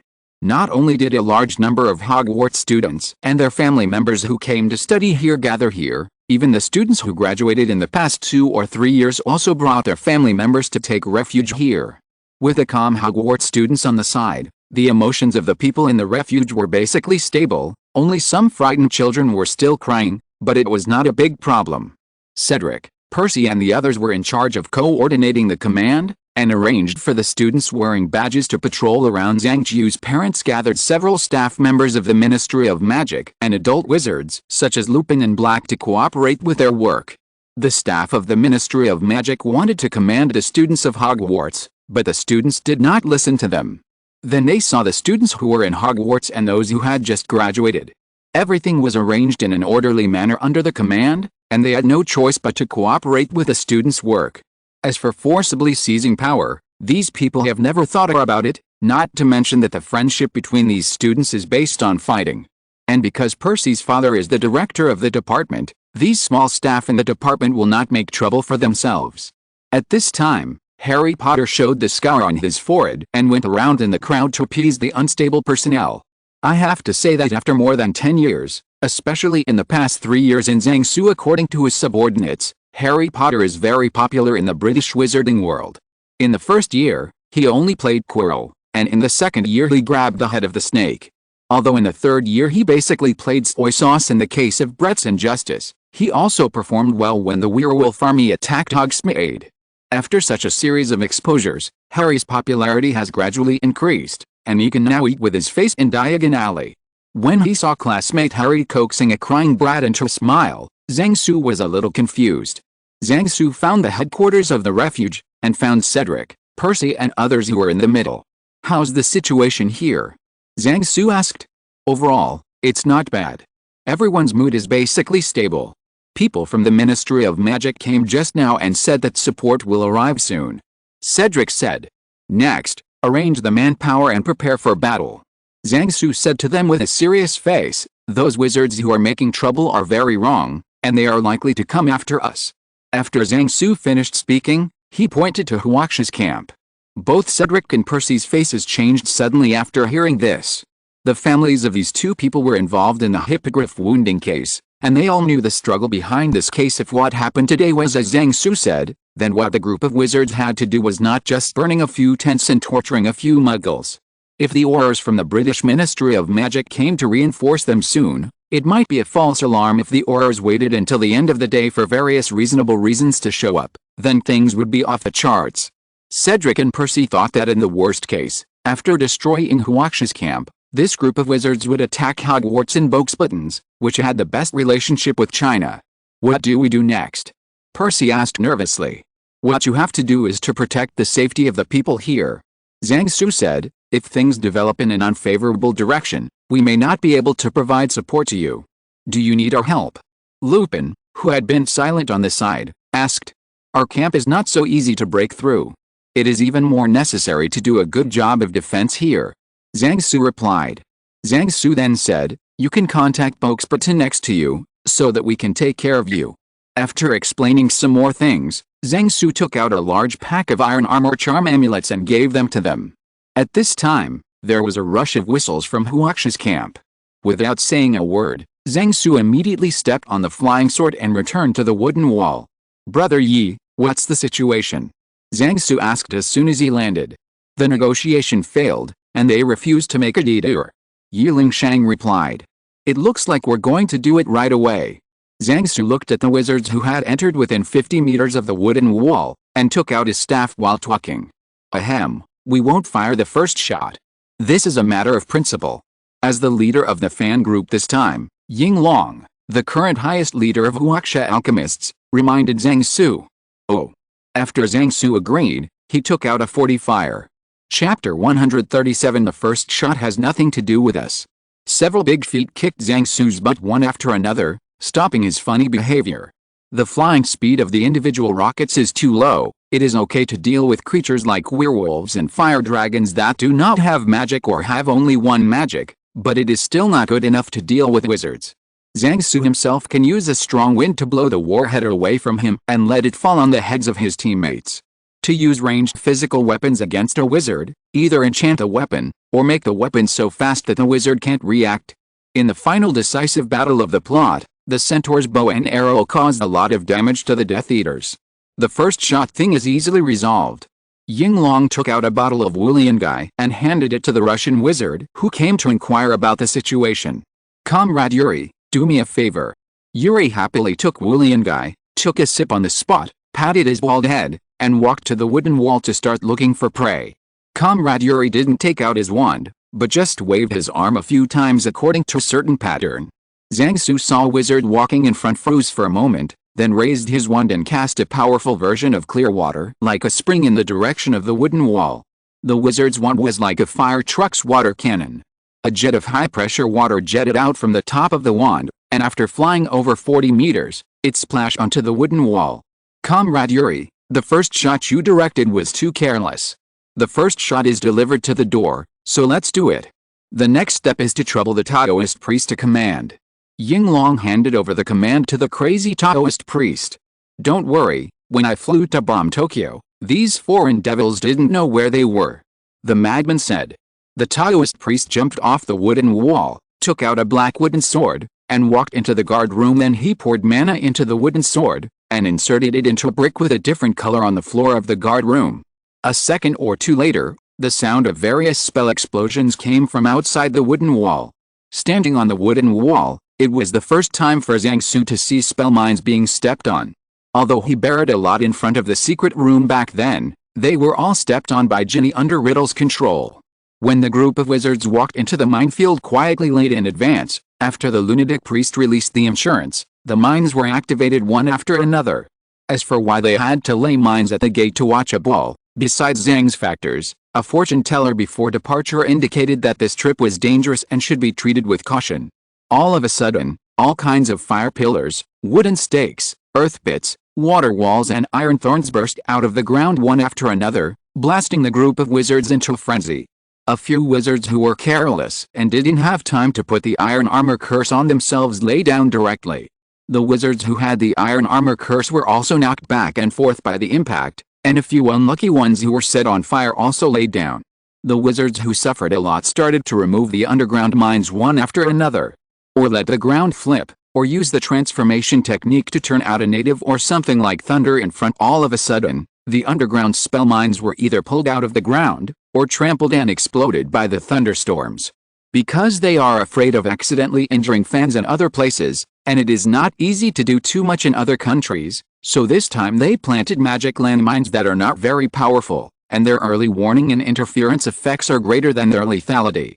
Just like it is reasonable for the Olympic team to bring more staff as security guards, it would be too much to stop 5 pairs of road wheels around the athletes' village. After all, not every country interferes with the rest of the athletes by beating gongs and drums near the place where the athletes live in the middle of the night, like when a certain stick held the Olympic Games. The fight quickly descended into hand-to-hand combat, with both ones outstretched to cast spells at the other. An offensive and defensive battle of this scale can't be called a tactical arrangement. A group of several people just grab the opposite person and focus the fire, and then find the next one after overturning one. At this time, Zhang Su discovered that none of the aurors from the British Ministry of Magic showed up, nor did any officials from the Ministry of Magic show up, which was interesting. Then Zhang Su didn't want to think too much, so let's do it. Originally, several leaders did not allow Zhang Su, who was only 14 years old, to participate in the battle, and only let him be in charge of liaison and communication, but it can't stop him from being familiar with the magic of the British side, and his own strength. It's also somewhat superclass, let alone equipped. Now Zhang Su is arranged to provide fire support on the wooden wall, and at the same time pay attention to the actions of the opponent, and immediately warn the police if the opponent makes any unusual movements. Soon, Zhang Su discovered that the wizards on the opposite side did not use the unforgivable curse or other deadly black magic, but mostly used petrification spells, stun spells and other spells. It seems that the other party still has some concerns. Zhang Su told the Taoist priest this discovery, and the Taoist priest waved the ebony sword in his hand, and a flash of lightning knocked down a wizard on the opposite side, and then gave a new order. Since you can't die, what are you afraid of? Just let go and do it. Zhang Su had given Hogwarts and Bokesbritons 2 large packages of armored amulets just now, and the alchemists on the wooden wall used better ones. The alchemists who had no more worries started to attack with all their strength regardless of defense. All of a sudden, all kinds of gold, wood, water, fire, earth, electricity and other spells hit the wizards one after another, suppressing them. The battle between wizards, if it is a fight between a few people, can still be fought gracefully, but when the number of people increases, it is almost the same as queuing up and shooting. After Zhang Su knocked a wizard over with a few almost white fireballs, he suddenly felt that there was an extra person beside him. Why did you come here? Zhang Su was startled when he saw Fu Rong beside him. It's been arranged over there, I'll come and help you, Fu Rong said. Seeing Fu Rong's hands and feet trembling slightly, Zhang Su held her free hand, and it took her a while to calm down. This was the first time that Furin had experienced such a big scene. Unlike the students of Hogwarts, she had been tempered by successive big events, so after arranging Bokesbritton's shelter, she hurried to Zhang Su's side. I can distract them for a few seconds, Fu Rong said to Zhang Su. With so many wizards, will the burden be too much? Zhang Su guessed Fu Rong's plan, which is a magic that can only be released by the blood of Vila. This magic can make people fall into a state of trance and deep sleep. But there are too many targets, it just makes people feel dizzy after spreading it out. Just let them lose their minds for a while, it's within my tolerance, Fu Rong said. Zhang Su immediately found Dao Chang and told him Fu Rong's plan. In a wizard's battle, making the opponent lose their mind for a few seconds is a card that can determine the outcome. After hearing this, the Taoist priest immediately nodded in agreement, and at the same time began to make corresponding arrangements to cooperate with Furin's plan. After receiving an affirmative answer from Zhang Su, Fu Rong took off a bracelet on her left hand. This bracelet is a birthday present given to Furin by Zhang Su on her first birthday after meeting Furin. It is a magical item that, when worn by Fleur, can shield the influence of her Vila blood on those around her. After putting away the bracelet, Fleur chanted a somewhat lengthy incantation while waving her wand. Zhang Su stood by Fu Rong's side to block the flying spell for her. After about half a minute, the spell stopped, and the tip of Fleur's wand shot out a white light, covering the wizards in front. The wizards who were caught off guard all stopped their wands, and some even yawned. At this moment, the madman took out a brass horn, put it to his mouth and blew the charge horn. Immediately afterwards, shouts of Volok broke out in the camp of the Russian wizards, and a group of wizards rushed out of the camp and charged the wizards in front of the wooden wall from the side. The ensuing battle can only be described as devastating.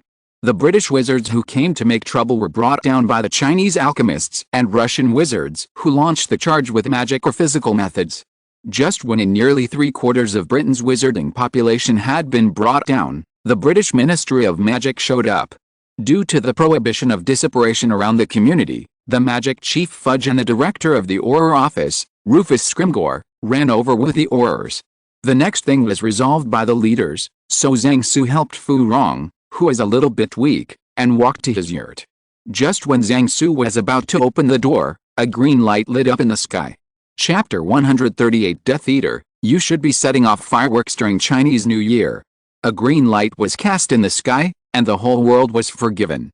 Zhang Su and Fu Rong raised their heads and saw a green skull slowly rising into the air, and a giant python protruding from the skull's mouth like a tongue. Or a chimaru, Zhang Su said while looking at the skull in the air. What snake meatballs? Fu Rong asked suspiciously. Don't worry about it, Zhang Su scratched the back of his head in embarrassment. This is the symbol of Britain's Dark Lord.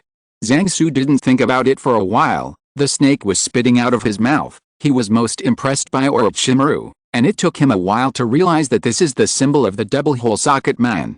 At this time, the crowd that had just calmed down in the distance started to commotion again, and the voices of adults calling for children to cry came from all directions. Fu Rong naturally recognized this sign. Although she was interrupted by Zhang Su just now, she recognized it quickly. Although Voldemort has always only made waves in England, Fleur, who is in France, has also heard various horror legends about him. Thinking of those legends, Fu Rong grabbed Zhang Su's hand nervously. Zhang Su patted the back of Fu Rong's hand to make her relax. Then Zhang Su took out his wand and kept waving it towards the sky, and it took about a minute before he stopped. After putting away his wand, Zhang Su opened the door and helped Fu Rong into the yurt and closed the door. He doesn't care what happens outside. Just when the dark mark floated to the highest point and stopped still, on the other side of the sky, another skull had appeared in the night sky. When the Minister of Magic, Fudge, was negotiating with a Ying Long, the leader of the Huaxia Fan Club, the dark mark appeared in the air. Fudge, who knew the meaning of this symbol, suddenly turned pale. Rufus Scrimgeour, the head of the Aura Office, jumped up and spun around in the air before landing perfectly. It's just that he was a little confused when he saw that he was still in place, and the people next to him were also watching him jump up and turn around in a daze. It was only then that Rufus Scrimgeour remembered that he was still within the range of the Huaxia camp's apparition prohibition, so he could only run towards the woods with his legs open. Rufus Scrimgeour hadn't gone far when he saw another skull appear in the sky. This is a white skull with a yellow straw hat tied with a red ribbon on the skull. Behind the skull are two cross-shaped femurs. Rufus Scrimgeour racked his brains and couldn't remember which organization the skull was. Not long after, a third skull also appeared in the air.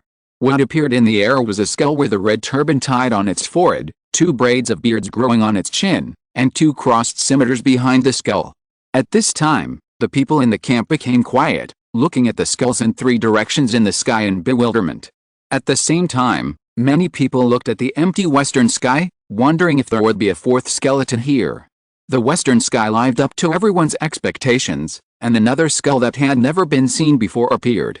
It was a dark red skull, and under the skull were 6 snake tails that spread out like octopus tentacles. For a time, 4 skulls with different styles surrounded the entire camp from 4 directions. The wizards in the camp suddenly fell into silence. In the shadows of the woods, a Death Eater who had unleashed the Dark Mark stared dumbfounded at the sky. The other 3 skulls in the Dark Mark is used to intimidate protesters. I have never heard of the effect of the cloud-piercing arrow. Could it be that some people think that their boss is completely finished, so they plan to stand on the top of the mountain and grab the land? Various thoughts kept popping up in the Death Eater's mind, and finally the Death Eater decided to give up thinking and go back and report to his boss first. At this time, Zhang Su was indifferent to everything that happened outside the yurt. After entering the yurt, Zhang Su helped Fu Rong sit down on the sofa in the living room. Then Zhang Su went to the small kitchen to prepare supper. In the kitchen, there was bone porridge that Zhang Su had been cooking before he left the house. In the magic world, many potions need to be brewed for a long time. In order to prevent potions from drying out and overflowing during the brewing process, there are already a series of effective countermeasures. These methods are equally effective when making porridge and soup. Zhang Su increased the firepower and prepared to boil the porridge. At the same time, he began to clean the shelled fresh shrimps, sea cucumbers, clams, and scallops, put them into boiling water for a while, rinse them with cold water, and marinate them with salt and pepper. After the porridge boiled, Zhang Su took out the bones at the bottom of the pot, leaving only the meat and marrow on the bones in the pot. Then pour the seafood you just prepared into the pot and stir slowly until the seafood is all cooked. After adding a little salt and sesame oil and stirring for a while, a pot of seafood porridge is ready. Zhang Su took the casserole and put it on the coffee table in front of the sofa in the living room, and then used the flying spell to bring the bowl and spoon. After filling a bowl of porridge, Zhang Su saw that Fu Rong was still slumped on the sofa, so he picked up the bowl and sat beside her, scooped up a spoonful of porridge, and handed it to her mouth. Zhang Su coaxed Fu Rong to eat porridge like he coaxed a child to eat. Fu Rong glared at Zhang Su, brushed away the hair that fell down her cheeks, and opened her mouth. Then Zhang Su withdrew his hand and put a spoonful of porridge into his mouth. Then Fu Rong kicked Zhang Su's calf, causing him to grin his teeth in pain. Next, Zhang Su stopped being funny, and he and Fu Rong finished the seafood porridge in the casserole one by one. The two, who were full, sat next to each other on the sofa and talked about what happened tonight. Has the British mystery man reappeared? Fleur asked worriedly. Zhang Su thought for a while and replied, it is possible, but it is also possible that his former followers are taking the opportunity to make trouble. But even if he comes out again, his current strength is not strong, otherwise he will come out by himself tonight instead of just putting a mark. Anyway, Dumbledore is on top, as long as he and Harry don't die, he won't focus on other places.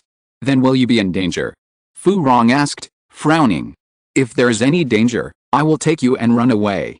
Zhang Su said, Dumbledore is at Hogwarts, which is the safest place. Even if the Ministry of Magic is breached by a mysterious person, Hogwarts it will not be breached. Then tonight's group of people are subordinates of the mysterious man. Fu Rong asked again. No. Zhang Su shook his head, they should be sent by other people, but those people will definitely become honest after this time, otherwise they will be taken as the accomplices of the mysterious man and sent to Azkaban. After the two chatted for a few more words, Zhang Su stood up, picked up Fu Rong, and walked into the bathroom. Chapter 139 Follow-up Development. In the early morning of the next day, when Zhang Su and Fu Rong were eating hot dry noodles in front of the breakfast booth, an owl flew towards their position. As soon as the owl flew outside the stall, it was hit by a spell, and then tied up with a rope and hung on the edge of the awning of the stall. Whose owl? Hurry up and take it. The owner of the breakfast stall said to the guests, these owls are real, why don't you find a place to wait outside? They have to jump on the dining table, it's not hygienic at all. Zhang Su found the owl hanging a bit familiar, and remembered that it was the owl of Hogwarts. Zhang Su went over to untie the owl, took a letter from its feet, and found that it was written to him by Dumbledore. Zhang Su let the owl go and sat back at the table with the letter. In the letter, Dumbledore expressed concern about the dark mark that appeared last night, so he hoped that Zhang Su could help protect Harry Potter if it was convenient during the rest of the holiday. There was still about a week left in the holiday, so Zhang Su discussed with Fu Rong. Fu Rong was going back to France to prepare for the start of the next semester, so Zhang Su went to the burrow by himself. When Zhang Su saw the burrow, Harry and the Wheel Eyes were playing Quidditch, Mr. Weasley and Percy had gone to work at the Ministry of Magic, and Mrs. Weasley was preparing lunch. Mrs. Weasley was very happy that Dumbledore sent Zhang Su to protect Harry, and then handed Zhang Su a basket of potatoes. While helping in the kitchen, Zhang Su listened to Mrs. Weasley's nagging about the subsequent development of last night's incident. Because Mr. Weasley and Percy work in the Ministry of Magic, they dealt with this matter overnight last night, and they took Harry and the others back this morning, and returned to the Ministry of Magic after a simple breakfast, so Mrs. Sly knew a lot of inside information. Last night, the three signs that Zhang Su quietly created one after another scared the Ministry of Magic to the point of having a heart attack. It would be fine if Zhang Su made the heads of Pleasant Goat, Twilight Sparkle, and Doraemon last night, but the logos he made are all with skulls as the main body. With a dark mark in front, no one would think that the organizations or individuals represented by these three marks would be harmless to humans and animals. The marks of three obviously not benign organizations or individuals and the mark of the Dark Lord appear at the same time. What is the relationship between them? Are they allies, affiliates, or a new generation of evil forces preparing to take the position of the third generation Dark Lord? All these made the officials of the Ministry of Magic very troubled. There are also those wizards who have been caught making trouble. The Ministry of Magic is working overtime to interrogate which faction they are from. Among the captured wizards, apart from some former members of the Death Eaters, there are also many wizards who usually live in gray areas. What these wizards did in the past was not good enough to make it into Azkaban. What they committed were all the trivial things that got the most fines after being caught. Now these wizards are considered by the Ministry of Magic to belong to the other three forces, so they are listed as the focus of interrogation. But the Ministry of Magic couldn't even get any information they wanted from them. Veritaserum, inspiriting and other methods were used, but there was no information about the organization represented by the three skull marks. Neither got it.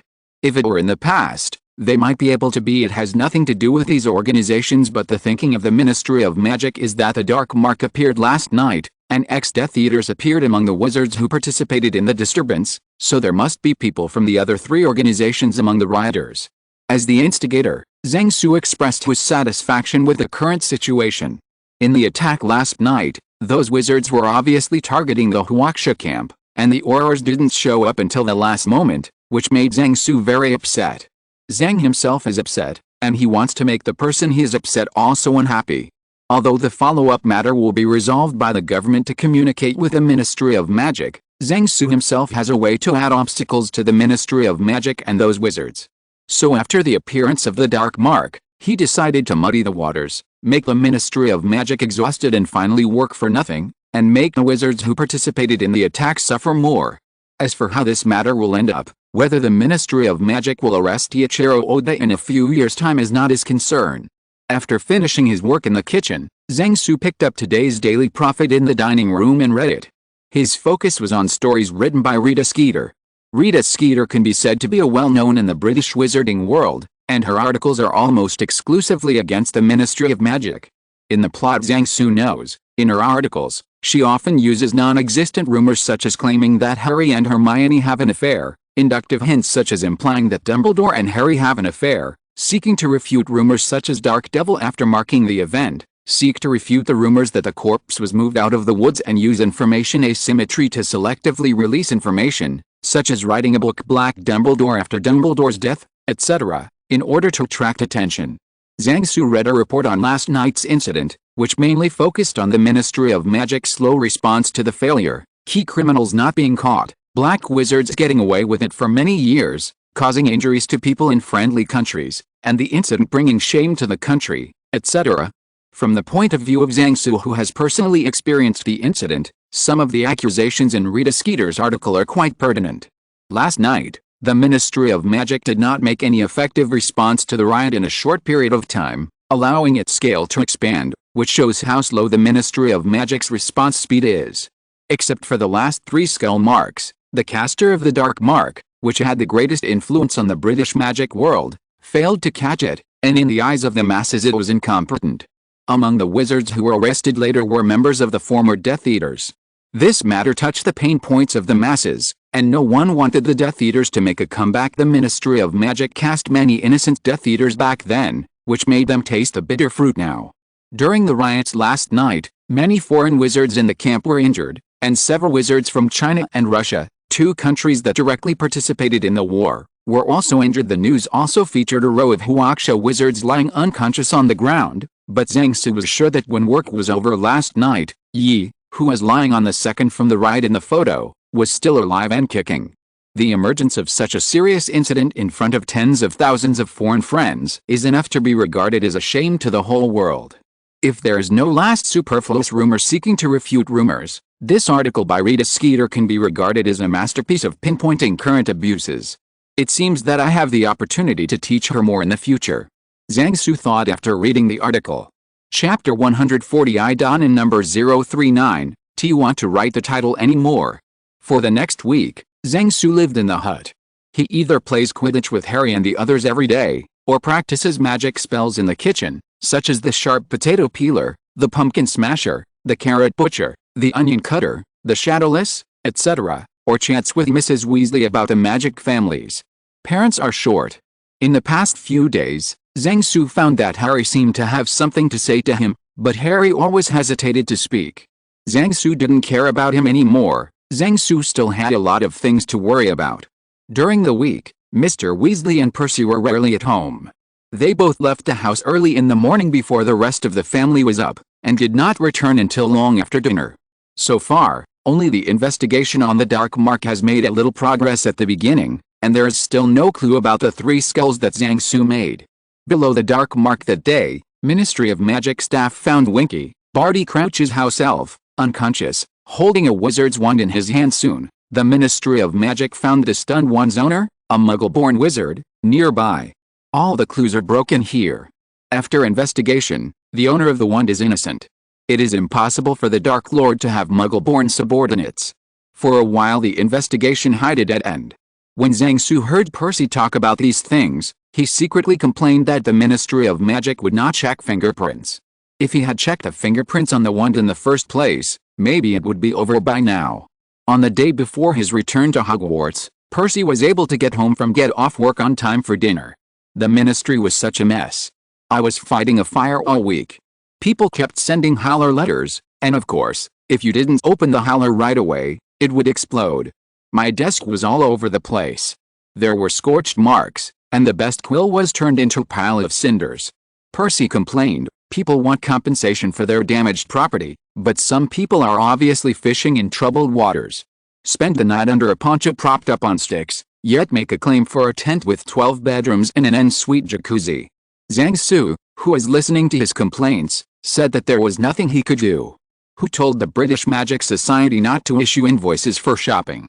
It was some time after dinner, and the grandfather clock at Weasley's house showed that Mr. Weasley was still at work. Since the day you know who fell, your dad hasn't had to work weekends, said Mrs. Weasley, glancing at the grandfather clock. Now they're going to wear him out. If he doesn't come back soon, his dinner will be ruined. Gone. Hey, Dad thinks he has to make up for what he did the day of the finals, Percy said. Honestly, it's a little unwise for him to speak in public without asking his department head. What follows is a debate among the Weasleys about the appropriateness of Mr. Weasley's statement on the night of the riot, with Percy taking a different view from the family. The source of this conflict is that Percy puts his own ass in the Ministry of Magic position, while the rest of the Weasleys take the Weasleys' perspective. As for Rita Skeeter's report, it was the fuse that detonated this contradiction.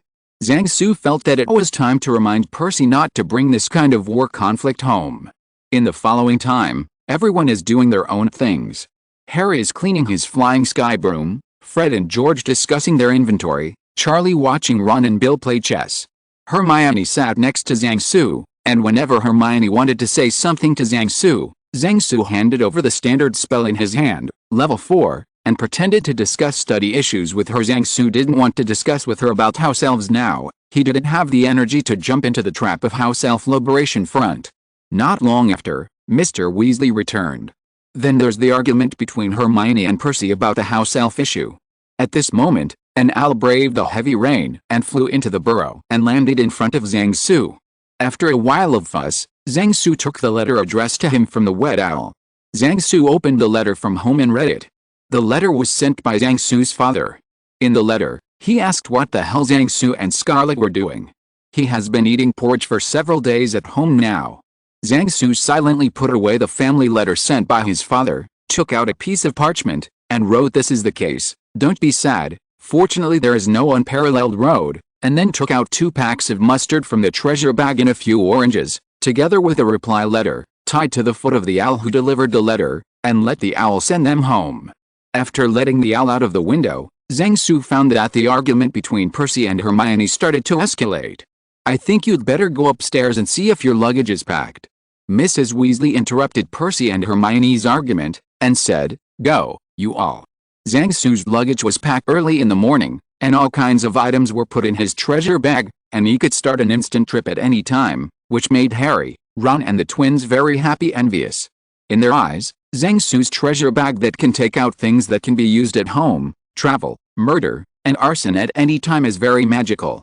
They had asked Zhang Su more than once what was in his bag, but Zhang Su just smiled and said nothing. Early the next morning, Mr. Weasley rushed to the Ministry of Magic to deal with an emergency before he had breakfast. While eating breakfast, Zhang Su learned about Mad-Eye Moody. Hearing the news, Zhang Su began to think while eating breakfast. Pettigrew Peter has been killed by Zhang Su, which Zhang Su has confirmed from Lupin and Black. In this way, there will be more questions. First of all, it wasn't Barty Crouch Jr. who attacked Moody last night without Peter Pettigrew's help. Whether Barty Crouch Jr. attacked Moody by himself, or joined forces with other unknown people. Second, whether or not Jackman has returned to England from the forests of Albania. If there is no reply, then the appearance of the dark mark that night was done by someone on a whim. If he comes back, then will he recover his body like in the plot? Third, if this year's Moody is pretended by Barty Crouch Jr. or someone else, should he intervene? After all, Furin is participating in this year's Triwizard contest, so if something goes wrong, it will be a tragedy. At this time, Zhang Su's sleeve was pulled by someone, and he turned his head, only to find that Hermione was calling him. The car called by Mrs. Weasley has arrived, and it's time for everyone to leave for the station. Chapter 141. The 4th school year begins. The train to Hogwarts started, and Zhang Su found an empty carriage and sat down. Once he got on the train, he didn't have to worry about Harry Potter's safety. Just when Zhang Su took out a novel to pass the time, the door of the carriage was opened. Seeing that it was Neville who opened the door, Zhang Su said to the toad on the table. "Lai Fu, did you drop this Neville?" The journey was uneventful, and the train arrived at Hogsmeade Station when it was getting dark. At this time, it was pouring rain, and the students were struggling to walk in the rainstorm. In the rain, Zhang Su looked at the freshmen who followed Hagrid to receive Hogwarts history education in person, just like watching the juniors who were training under the scorching sun in the university in his previous life. Zhang Su looked at the students who were struggling to walk towards the carriage in the heavy rain. He couldn't figure out why they didn't use magic to avoid the rain like he did, and they had to drench himself like a drowned rat. Pulling up Luna, who slipped and fell on the rain-filled ground, Zhang Su helped her into the carriage. Sitting in the carriage, Luna, who was drenched all over, sneezed. The temperature in Hogsmeade, which is located at a high altitude, is not high in September. "Sit still." Zhang Su took out his wand and said to Luna. A gust of hot wind spurted out from Zhang Su's wand, spinning around Luna like a tornado. Under Zhang Su's precise control, the warm airflow penetrated from Luna's cuffs, collar and other places, and after a while, white water vapor emerged from Luna's body. Luna's whole face was flushed after being dried. If she sat quietly, she would still be a pretty girl. But getting Luna to sit still was as difficult as getting Snape to wash his hair every day. There were only Zhang Su and Luna in the carriage. After Luna thanked Zhang Su, she asked him various questions about magical animals. In the past 2 years, Zhang Su has often been asked various questions by Luna about trembling maggots and harassing horseflies. Unable to be bothered, Zhang Su had no choice but to divert her attention with other magical animals from the east that Luna had never heard of. As a result, whenever Luna met Zhang Su, she pestered him non-stop. The body of a ram looks like a sheep, but its tail is like that of a horse. The oil on its body has the effect of moisturizing the skin, and the skincare products you girls often use contain this ingredient. Hiluo fish is a fish with 1 head and 10 bodies at the same time. Eating its meat can cure the festering on the body. Just as Zhang Su was narrating, the carriage arrived. After Zhang Su cast a waterproof spell on himself and Luna, they walked into the castle together. Walking into the hall, Zhang Su found that among the students, he and Luna were the only ones who did it, and the others were all ruined. The only difference was that there was more soup and less soup. The students near the gate saw Zhang Su and Luna, and then remembered to dry themselves with magic. This year's opening banquet was as lively as previous years. The difference from previous years was that this year's freshmen were all wet, as if they were fished out of the water. Looking at the freshmen shivering from the cold and nervousness, Zhang Su took out his wand and pointed it at them after asking for Dumbledore's approval with his eyes. As soon as the freshmen lined up and stood waiting for the sorting ceremony, they felt a warm wind blowing from the side. With a hot wind whistling past a freshman, the students who were shivering because of the cold and nervousness were shocked by the sudden warmth. In less than 1 minute, the freshmen's black robes, a cloud of steam rose from inside, making the freshmen standing together look like black rice steamed buns in a steamer with the lid just lifted. Amidst the exclamation of the freshmen, they could feel that their wet clothes had dried completely. Zhang Su, who once worked as a large hair dryer, put away his wand amidst the applause of the students, and smiled and nodded to the freshmen who looked at him. Then the sorting ceremony continued. After the singing of the sorting hat, the highlight of this year's sorting ceremony came. Following Professor McGonagall's roll call, the freshmen lined up to put on the sorting hat, and then came to the long tables of different colleges according to the arrangement of the sorting hat. The freshmen were very excited. Zhang Su could hear Dennis Creevey, a freshman from the Lion Court, shouting from the table in the Eagle Court.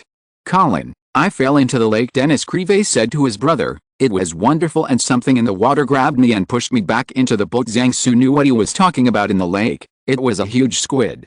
Zhang Su once had the idea of the big squid, but was restrained by Dumbledore on the spot. The sorting ceremony was over, and it was time for the students to let go of their bellies and eat. Needless to say, the delicious food on the long table made the students very happy to eat. When the desserts such as treacle pie, raisin pudding, chocolate cake, scones, Victoria sponge cake, almond jam tart, apple pie, cranberry souffle, eclairs and so on the long table disappeared, today's dinner ended. It's over. Next came the speech of the principal, Professor Dumbledore. After routinely informing the students of a series of precautions, Dumbledore brought a shocking news to the students. "I also regret to inform you that there will be no House Cup Quidditch this year." "What?" Harry Potter exclaimed. His voice was so loud that even Dumbledore was startled. Dumbledore gestured for everyone to be calm, and then continued, "This is because a large event will start in October and last for the entire school year, taking up a lot of time and energy of the teachers. But I believe that you all had a lot of fun doing it. I am very happy to announce that this year at Hogwarts." Before Dumbledore finished speaking, there was a loud noise in the sky, and Moody made his debut. Moody, who was so tall that he could stop a child from crying at night, walked towards Dumbledore along with the lightning and thunder outside the castle. Dumbledore and Moody muttered a few more words after shaking hands, and then Moody sat down on the professor's chair and started his own dinner. "Allow me to introduce our new defense against the dark arts teacher." Dumbledore broke the silence happily, "Professor Moody." There was a moment of silence, and only Dumbledore and Hagrid applauded a few times among the teachers and students present. The lukewarm reaction of the whole school did not seem to affect Moody, who sat in his seat and ate his dinner. When Moody reached into his traveling cloak, took out a curved wine bottle, and took a big sip, Zhang Su, who was sitting under the stage, showed a playful smile. Then Dumbledore once again brought a shocking news to the students. "Over the next few months, we will be proud to host a very exciting event that has not been held in over a century. I am delighted to inform you that the Triwizard Tournament will be held this year at Hogwarts." At this moment, the students in the cafeteria were all shocked, and their reaction was even more intense than the announcement just now that the Quidditch competition would be suspended this year. After Dumbledore had explained to the students what the Triwizard Tournament was, announced that 2 more schools would be at Hogwarts in October, and informed the students of the age limit for this year's competition, the feast came to an end this morning. Chapter 142. Shocked, Malfoy hands the protagonist a pink envelope. As the night deepened, the storm outside Hogwarts Castle became more violent. On a balcony of the castle, the storm was magically kept out of the balcony, and only the slightly humid breeze could enter the balcony. And eagles entrenched on the balcony. There were 2 rattan rocking chairs on the balcony, and Zhang Su was lying on one of the rocking chairs, shaking as the chairs swayed. In the middle of the rattan rocking chair is a coffee table also made of rattan. There was a pot of half-drunk honey chrysanthemum tea on the tea table, and beside the tea set was an opened Marauder's map. A name was prominently displayed on the Marauder's map, Barty Crouch. And Alastor Moody's name appeared not far from Barty Crouch at the same time. In Zhang Su's hand was a local newspaper of the British Muggle Society. In a corner of the newspaper was a missing person notice. The missing person was an old man named Frank Bryce from Little Hangleton Village Gardener. This newspaper was sent by the relevant department this evening. All countries in the world are collecting information on science, economy, technology, military affairs, politics, etc. of other countries, and China is no exception. Domestic intelligence gathering on the British Magical Society has never stopped. A while ago, Zhang Su lived in the hut for a week. Through chatting with Mrs. Weasley, Zhang Su basically found out the relationship between the main families in the British Magical Society and the personality traits of the main characters of each family. A lot of information about the main officials in the ministry was also obtained through small talk. And Voldemort, as the leader of the anti-government armed forces of the British Magical Society, information about him is the focus of domestic intelligence work on the British Magical Society, second only to Dumbledore in importance. Therefore, the intelligence collection work on Voldemort's natal family, Gaunt's old house, and his father's real house in Little Hangleton Village, where Voldemort's hometown is located, is part of the related work. Information related to the British Magical Society was collected by relevant departments and sent to Zhang Su once a week, who analyzed and sorted it out. On the first night of school, the latest information was delivered to Zhang Su. Along with other information came this paper concerning the disappearance of Frank Blythe, the old Riddle House gardener. After Zhang Su saw this newspaper, he made a deduction referring to the plot and came to the conclusion that Voldemort has returned to England and is now hiding in the Riddle Mansion.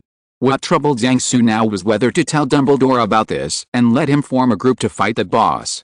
It's just that all of Voldemort's Horcruxes have not been wiped out at present, and he won't be able to kill him for a while. Even if he is caught, he can only be locked up, but a locked Voldemort is more dangerous than a Voldemort hiding everywhere. Who knows what earth-shattering things those Death Eaters who escaped from prison will do to save their boss. If Voldemort escapes by acting rashly, it will only make him hide deeper and be more difficult to deal with. In the end, Zhang Su decided not to startle the snake easily. Voldemort can return to England after Peter Pettigrew is gone, and he can also send Barty Crouch Jr. to pretend to be Moody. Zhang Su doesn't know what cards he has now, and Zhang Su will notify after forcing all of Voldemort's cards out. Dumbledore dealt with him. After making up his mind, Zhang Su packed up the things on the balcony and went back to the bedroom to wash and sleep. This is the dormitory assigned to Zhang Su as an acting professor.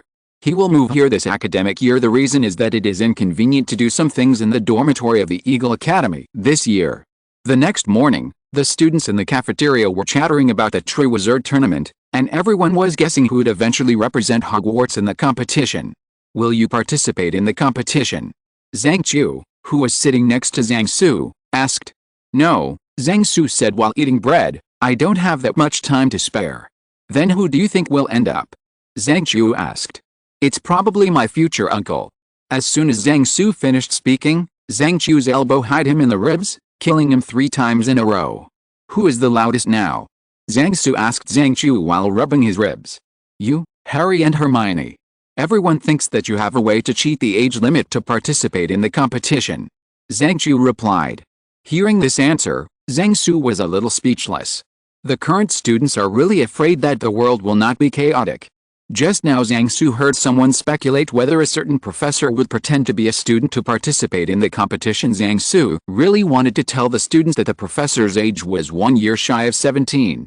Thinking of this, Zhang Su looked at the professor's seat, but did not see the shadow of a professor who was 16 years old and more than 200 months old.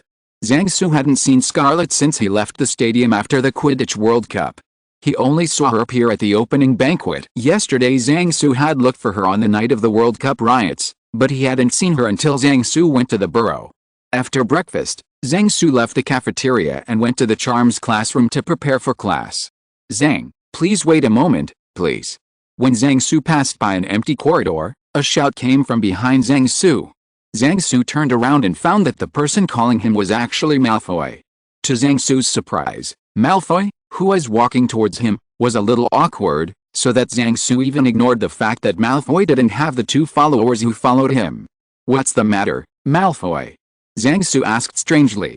Malfoy looked around, as if to make sure there were no other people or ghosts around. Zhang Su looked at Malfoy, whose painting style was completely different from the past, and felt the urge to take out the Marauder's map to see if the pony classmate in front of him had been transferred. I have something for you, Malfoy said, taking something out of the pocket of his robe. Zhang Su looked at the thing Malfoy handed him in front of him. It was a pink envelope exuding a faint fragrance, and there was a red heart-shaped sticker on the seal of the envelope. Zhang Su immediately took a few steps back, keeping a distance of 2 meters from Malfoy. Although I don't discriminate against same-sex love, I already have a girlfriend. Zhang Su raised his wand to stop Malfoy from moving forward. I have seen her, I love her very much, and we will get married after graduation. So it is impossible between us, please give up on me, or I will introduce Harry Potter to you. Zhang Su felt that he was facing the biggest crisis since he came to Hogwarts. When the first year went alone to dismantle the parts of the basilisk, he was never so nervous as he is now. At this moment, Malfoy's pale face turned red. No, I don't want to talk nonsense. Malfoy finally roared, it's a distant cousin of mine who just arrived at Hogwarts this year. She asked me to forward this letter to you. Who told you not to explain it early? I was shocked. Zhang Su put away his wand. Please return the letter for me. It doesn't seem easy for Malfoy's cousin to let the always aloof Malfoy help deliver the love letter, but Zhang Su was in no mood to gossip, so he turned around and left after he refused. If you're listening to this novel on a channel other than Fanfic World, it means they downloaded and uploaded it without effort. We cordially invite you to visit our channel, Mundo Fanfic Novelis. There you'll find the original version of this story, and you can explore many other novels of various genres. We're waiting for you to immerse yourself in a world of incredible novels.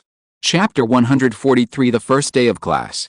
Zhang Su didn't pay attention to the matter of Malfoy's cousin anymore. The wizard family was united, and Malfoy could definitely sing my cousins are too numerous to count, and they don't come to the door if there is no serious matter. Malfoy, the eldest son of a family with a long history, can have a large group of cousins in Hogwarts if he counts seriously. The ghost knows who Ma's cousin is this time, but no matter who it is better to reject the order early in the morning than to return the order after accepting it, and this year is different from previous years. If you mess up, you will be hacked to death with a hatchet. Besides, that girl didn't even dare to send a love letter in person, so she had the nerve to flirt with a man. The only thing that interests Zhang Su is what price the other party paid. or what kind of handle Malfoy has in his hand, so that Malfoy can personally help him do this kind of thing. Just now he could see that Xiao Ma was very reluctant about this matter. Suppressing the raging fire of gossip, Zhang Su started the first spell class of this school year. Professor Flitwick's charm class is still so interesting and vivid, and today they will start to learn the flying charm. This is a useful, but difficult to learn charm. Usually, if you want to hold something, your hands are not long enough, or you don't know where to put some things, you can use this magic spell, and if this spell is mastered proficiently, it can be used to catch fish and rabbits. Mastering this spell, however, requires first, dedicated concentration, and second, a lot of practice. After the Charms class, the second period is the Defense Against the Dark Arts class. The first week of each school year at Hogwarts is the Defense Against the Dark Arts class that students look forward to most, because the students of the first Defense Against the Dark Arts class felt excited that the lottery was about to be drawn. Over the past 3 years, Hogwarts Defense Against the Dark Arts professors have left a deep impression on students, 2 of them negative and 1 positive. Students are not sure about the quality of the professor in this course. After experiencing several professors of different levels, the students felt like they were drawing a lottery, and they didn't know how good this year's professors were until the last moment. As for this year's Professor Moody, he left a deep impression on the students as soon as he appeared on the stage. Many students have heard the story of this legendary auror since childhood. It can be said that Moody is the most suitable person to be the professor of defense against the dark arts in the past few years based on his pre-teaching resume. Even if this Moody is fake, as a Death Eater, Barty Crouch Jr. performed very well in this position. Perhaps in order to keep his professorship, Barty Jr. showed his strength in class. Really capable.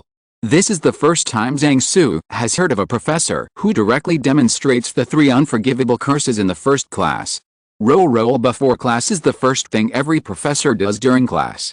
In Hogwarts, Zhang Su's Muggle Studies class is the most distinctive of roll call before class.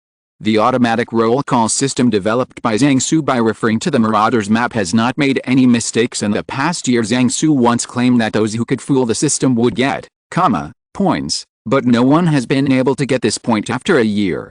Barty Jr., who is disguised as Moody, is also unique. His normal eyes move down the list, and the magic fake eye keeps turning around, staring at every student who answers. Zhang Su is coveted by Moody's magic fake eye, not to mention other functions such as detecting black magic. Just being able to see through this point is enough for Zhang Su. The old driver had the idea of knocking little Barty unconscious and taking his eyes. There are similar see-through magic items in China. There was once a square mirror in the Effin Palace that was 4 feet wide and 5 feet 9 inches high. Then you can see the intestines, stomach and 5 viscera without gaps. If a person has a disease, cover his heart and illuminate it, and then he will know the location of the disease. These items are used as X-ray machines, and they are also controlled items. If they are found to be used on the street to look around, they will be taken into custody if they are caught. Okay, Moody said when the last student had answered, I've got a letter from Professor Lupin explaining the course. It looks like you've already learned how to deal with dark magic animals. Very good. You killed the 1,000-year-old basilisk and fended off a werewolf army in Hogsmeade. Honestly, even the aurors couldn't do much better than you. The students who participated in these 2 battles expressed their agreement with laughter. However, in terms of how to deal with spells, you have not learned enough. I have learned about the battle between you and the dark wizard who sneaked into Hogwarts 2 years ago. It can be said that you are very lucky. Without the help of Mr. Zhang, many of you will die, said Moody, so I am going to give you a taste of the spells cast among wizards. I have a year to teach you how to deal with the dark arts. The students present were in an uproar. Moody laughed hoarsely, and clapped his big rough hands.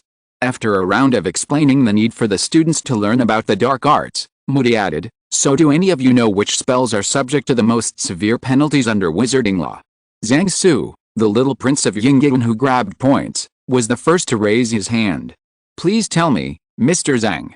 Moody pointed to Zhang Su and said, the Imperious Curse, the Cruciatus Curse, and the Avada Kedavra Curse. Zhang Su replied. Correct answer, said Moody. Moody took out a bottle containing more than a dozen spiders and put it on the podium, and then grabbed the spider out of the bottle. While explaining the characteristics of these 3 spells, he demonstrated the spell with these 3 spiders as targets. Effect.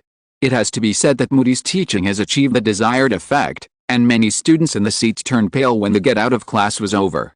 It's one thing to hear about black magic, but quite another to have someone perform it in front of them. Are you free at noon, Mr. Zhang?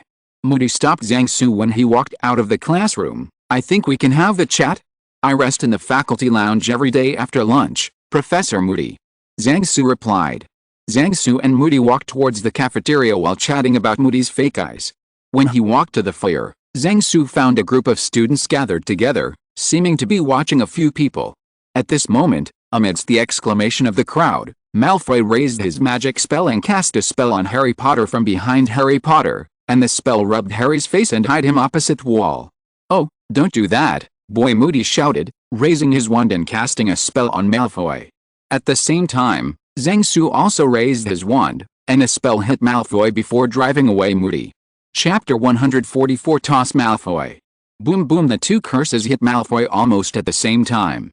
The first thing that hit Malfoy was the iron armor curse cast by Zhang Su, and then when Moody's curse hit Malfoy, a layer of light flashed on Malfoy's body, and then this layer of light shattered like a bubble.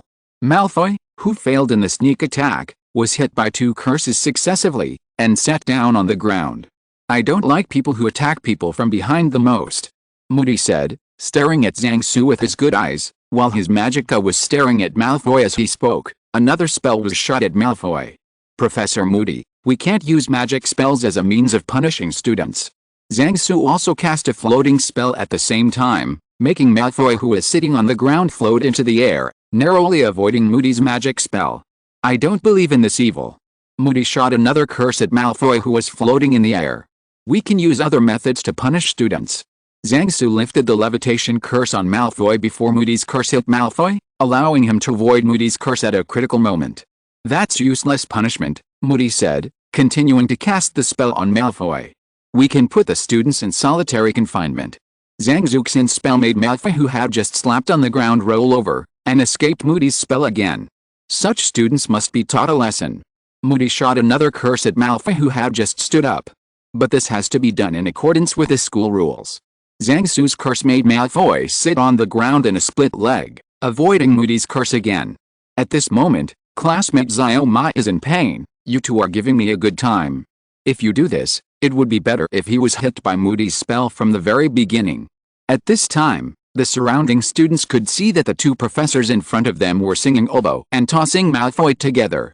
It is extremely immoral for an old-fashioned person like Moody to sneak up on a classmate behind the scenes. The Moody played by Barty Jr. immediately reacted to the other Moody's character. From Zhang Su's point of view, using magic to attack classmates behind the scenes is also a very dangerous act. If the students who sneak attack do not know the severity of the attack, it is easy to get injured or even die.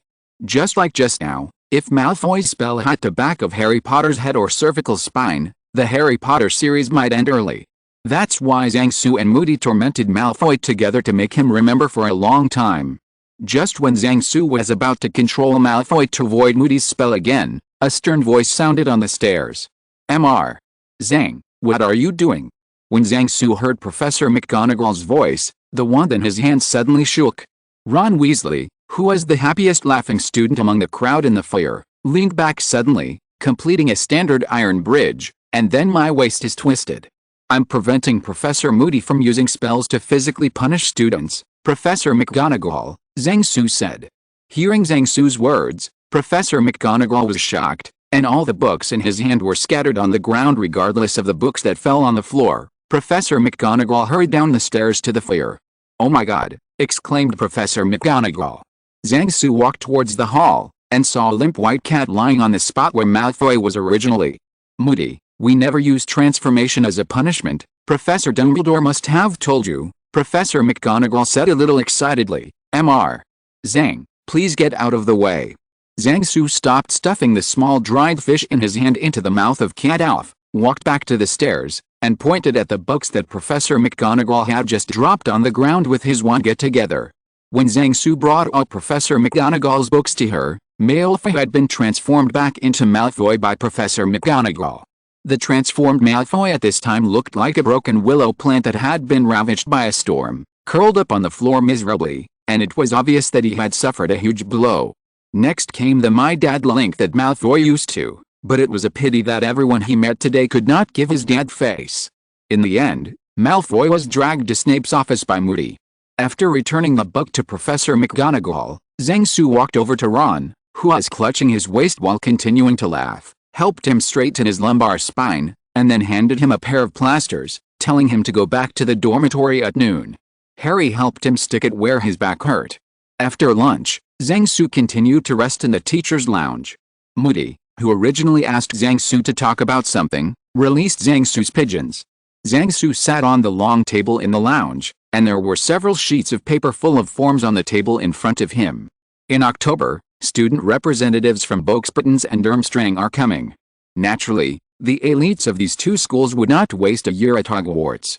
Students from the other two schools will live and study alongside Hogwarts students for the next year. Professor McGonagall is in charge of arranging the study together, and Zhang Su is in charge of arranging the extracurricular activities after study.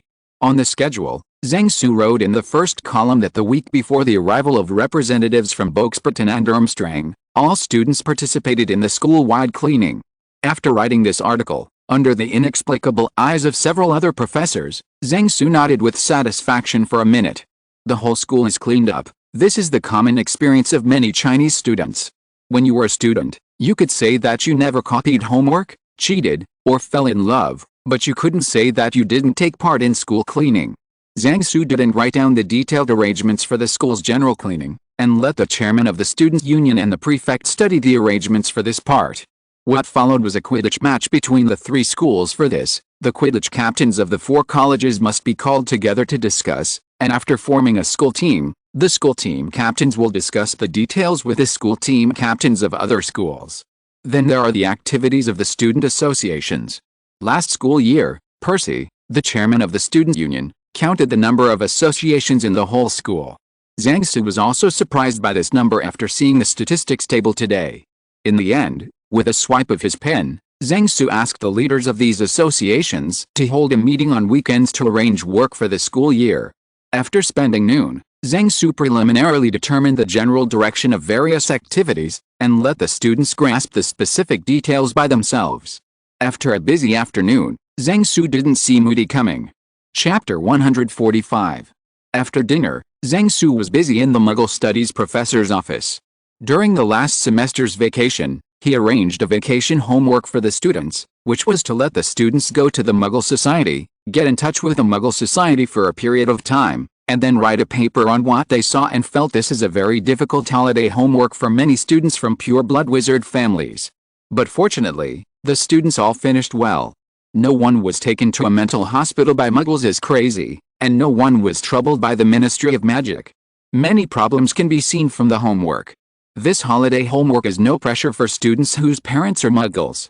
Except for a very few students of this type who want to see Muggles from wizards like Hermione, more students just want to get credits. The Muggle life of the first 11 years has left a deep imprint on them, and these cannot be erased by learning magic for a few years. The mixed-race students also said that it was not difficult. From the paper, it can be seen that under the guidance of their Muggle-born father or mother, they can still behave normally in Muggle society. The pure-blood students had a lot of problems. Some people wanted to pay with gold coins after eating, but fortunately they met students with mixed credits, otherwise they would invite the Ministry of Magic as for almost running a red light and being hit by a car. There are several. When Zhang Su was about to conduct statistical analysis on the performance of the students, there was a knock on the office door. After the door of the office opened, it was Devil Yoke Man Harry Potter who walked in. "What's the matter, Harry?" Zhang Su asked Harry to sit down and poured him a cup of jasmine tea. "There's something I've been meaning to tell you," Harry said, 3 days before the Quidditch World Cup, and I woke up in the morning with my scar hurting again. After hearing this, Zhang Su frowned, then crossed his hands, posing a signature gesture of Commander Ikery. "Have you talked to anyone about this?" Zhang Su asked. "During the Quidditch World Cup, I told Sirius and Lupin. They told me not to worry, but if the scar looks strange, I should tell Professor Dumbledore or them," Harry replied. "It turns out that Professor Dumbledore already knew about it. No wonder he asked me to go to the Burrow to protect you after the World Cup," Zhang Su said. "What?" Harry's eyes widened. He didn't expect Zhang Su to have such a task during the week he lived in the Burrow. "It seems that Dumbledore thought you would tell me the situation at that time."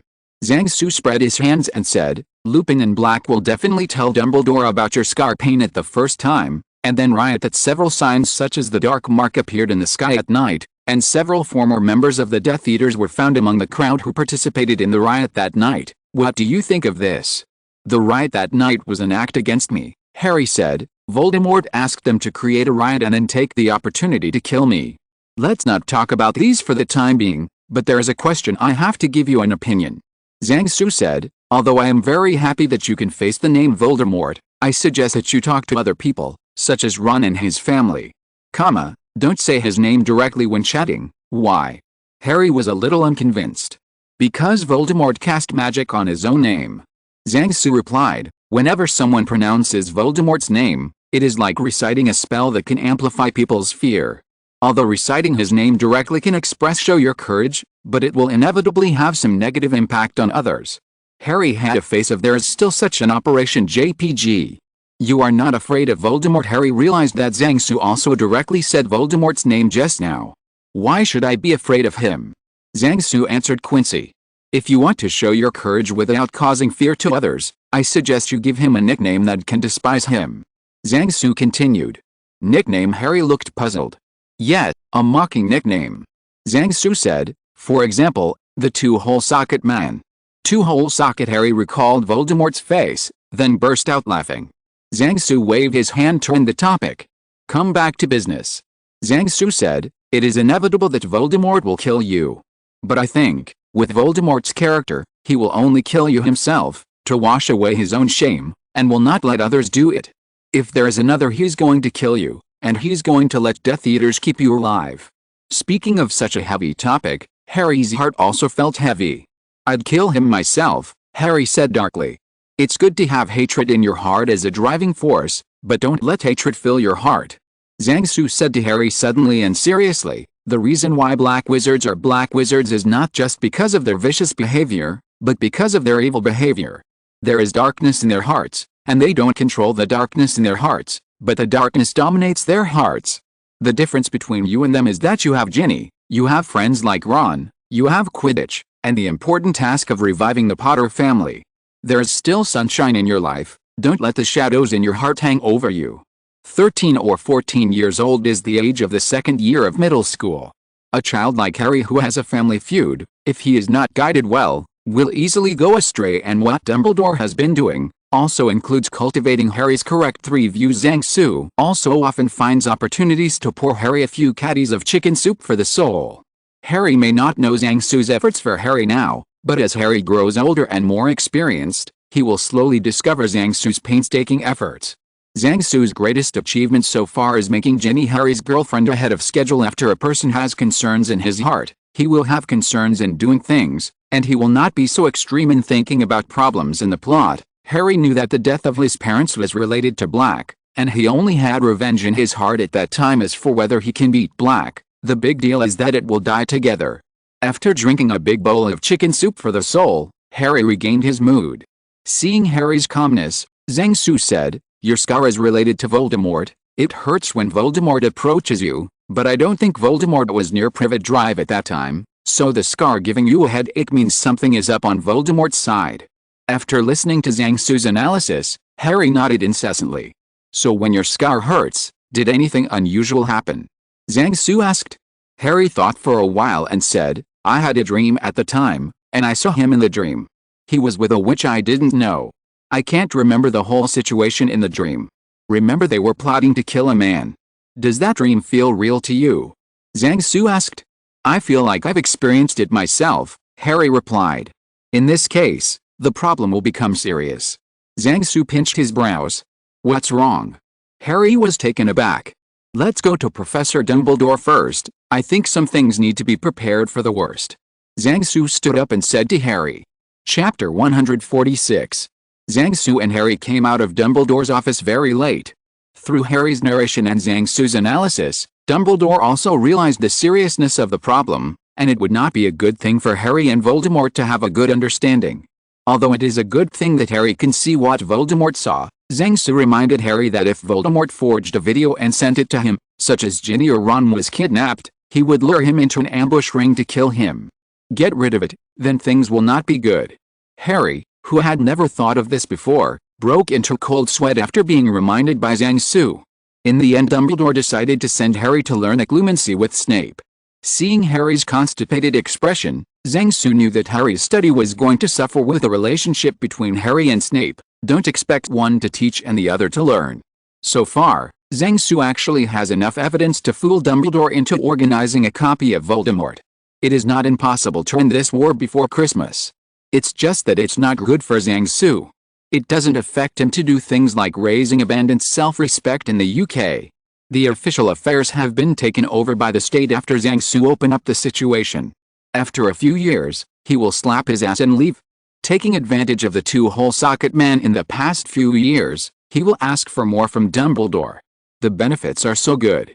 Therefore, Zhang Su's policy towards Voldemort has always been to cut his branches and keep his main body. The werewolf army that would have taken refuge in Voldemort was wiped out, and the remaining werewolves can be restored to their original state through treatment. In addition, the Battle of Hogsmeade had brought the spirits of the werewolves to trough, and there were probably not many werewolves willing to follow Voldemort by then. The most hardcore Death Eaters imprisoned in Azkaban, because the Dementors used a large amount of food additives provided by Zhang Su, they have been duped into the sick men of Western Europe. Those Death Eaters who escaped prison before were caught a lot during the Quidditch World Cup riots, and they were all sent to Azkaban. Except for Lao Ma, Zhang Su reminded him in advance that day, and then the family just returned to the tent. Xiao Ma broke his foot while going up the stairs, and then the family sent Xiao Ma to St. Mungo Magic Injury Hospital. Coupled with the 3 skull logos made by Zhang Su, a group of wizards involved in the underworld were checked by the Ministry of Magic, and many of them were Death Eaters and Voldemort supporters. There are also giants living in seclusion on the European continent now. Zhang Su never regarded them as a threat. Giants with huge size, no magic and no physical strength, Muggles' hot weapons can finish them. It is conceivable that after Voldemort returns to the rivers and lakes, the strength of his subordinates will be greatly weakened.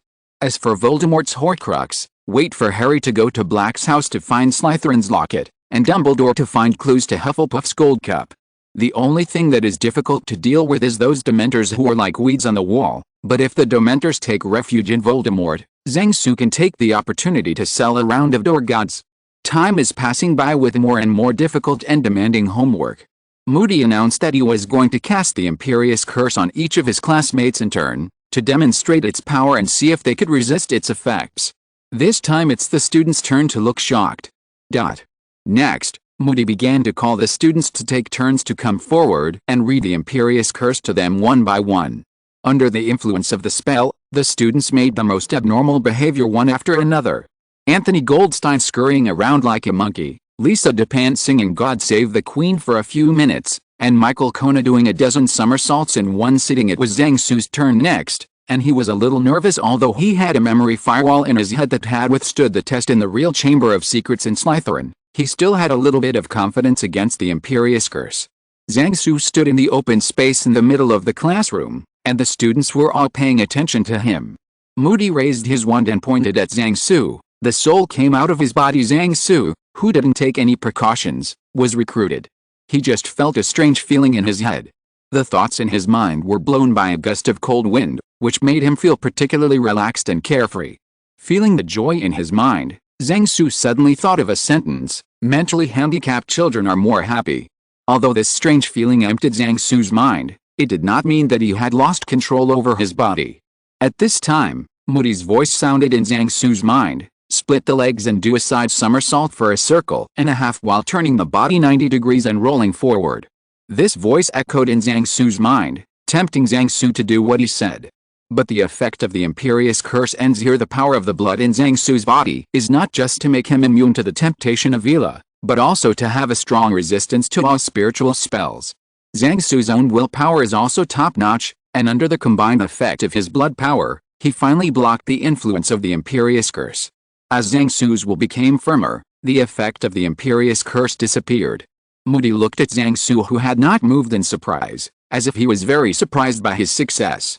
Look, y'all, Zhang, he resisted, he beat it. Let's try again, Zhang. The rest of you look into his eyes. That's the point. Well, Zhang, very good. No one can easily control you. Then Moody cast the Imperious Curse on Zhang Su several times.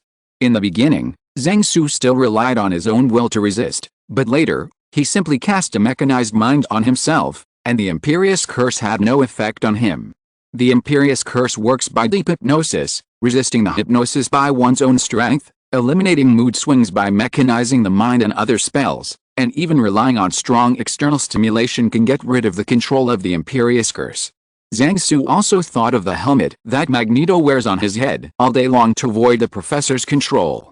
In theory, wearing this thing can also resist the Imperious Curse. Originally, Zhang Su also wanted to get Harry such a helmet, to see if it could prevent him from having a better understanding with Voldemort. But think about it, you have to wear this helmet anytime and anywhere for several years, especially when you sleep and you can't take it off. Although wizards don't have to wash their helmets with caddy detergent and disinfectant like a certain pottery man, and can clean the helmet with a single spell, but wearing this thing is too eye-catching, and it's uncomfortable to sleep at night, so Zhang Su gave up his plan to make such a helmet. Chapter 147 Extracurricular Activities in Full Swing. As the day of the arrival of Oxburton's and Durmstrang's representatives drew closer, the students at Hogwarts began to get busy. Hogwarts student organizations, associations, teams and clubs are all in action, ready to showcase themselves to students from the other two schools. As for why everyone is so active, in theory it is to show Hogwarts' new style, and it should have nothing to do with a certain acting professor mentioning that, percent of Oxburton's student representatives are beautiful girls when eating supper in the kitchen. There are many historic clubs and societies in Hogwarts. For example, the Gobstone Club, which is composed of lovers of niche games among wizards such as Gobstone. Snape's mother Erin Prince was the chairman of the Hogwarts Gobstone Club when she was in school. And the Drama Society. Herbert Beerley, a former professor of herbalism, adapted the Fountain of Fortune interplay at Hogwarts School of Witchcraft and Wizardry, and Dumbledore, who was then a professor of Transfiguration, served as a special effects wizard for the play. Dumbledore was asked to create a fully functioning Fountain of Luck, as well as a small grass slope that would slowly sink under the stage. Dumbledore believes that the props he provided have completed the tasks assigned to them seriously and responsibly. Unfortunately, however, the play eventually turned into a disaster, and the performance sparked a fire and a duel between the two girls. In addition, there is the Wizard Chess Association, which is currently chaired by Ron Weasley. Ron got this position by single-handedly defeating the entire association members. In recent years, under the direct and indirect influence of Zhang Su, various emerging organizations have sprung up like mushrooms after rain. Not to mention the two emerging dynamic clubs, After School Tea Time and Hogwarts Defenders, created by Zhang Su. Due to the sufficient funding of Hogwarts in recent years, many clubs that burn money have also been formed one after another. If Hogwarts only had funding from the Ministry of Magic and the Board of Trustees as before, such an organization could not be established. The coffers at Hogwarts were now stuffed with gold coins, and Dumbledore wouldn't mind giving a fortune to support the students' after-school activities. The Apothecary Association, led by the Studfernal of the Snake Academy, gathered a large group of students with expertise in potions, and it was established with Snape's support. Potion science is a subject that burns money, and the medicinal materials needed for experiments cost a lot of gold coins. After nearly 2 years of development, the Flying Club has changed from shot to shot. Those broomsticks that were faulty in the school and then repaired and reused have all been eliminated. Now the brooms they use are sponsored by the Nimbus Racing Broom Company. These brooms only receive a symbolic gold coin for each. During the last school year, the Flying Club made an ambitious plan. They planned to hold a series of broomstick competitions, and strive to make the broomstick competition the second largest competition in Hogwarts after Quidditch in a few years. This year's school-run Quidditch competitions have been discontinued, which is good news for student-organized broomstick competitions. Dumbledore acquiesced to their plan. The Gourmet Club that once mistakenly put the lamprey version of stargazing pie on the canteen table has now developed into Gourmet Association, including desserts, drinks and main courses.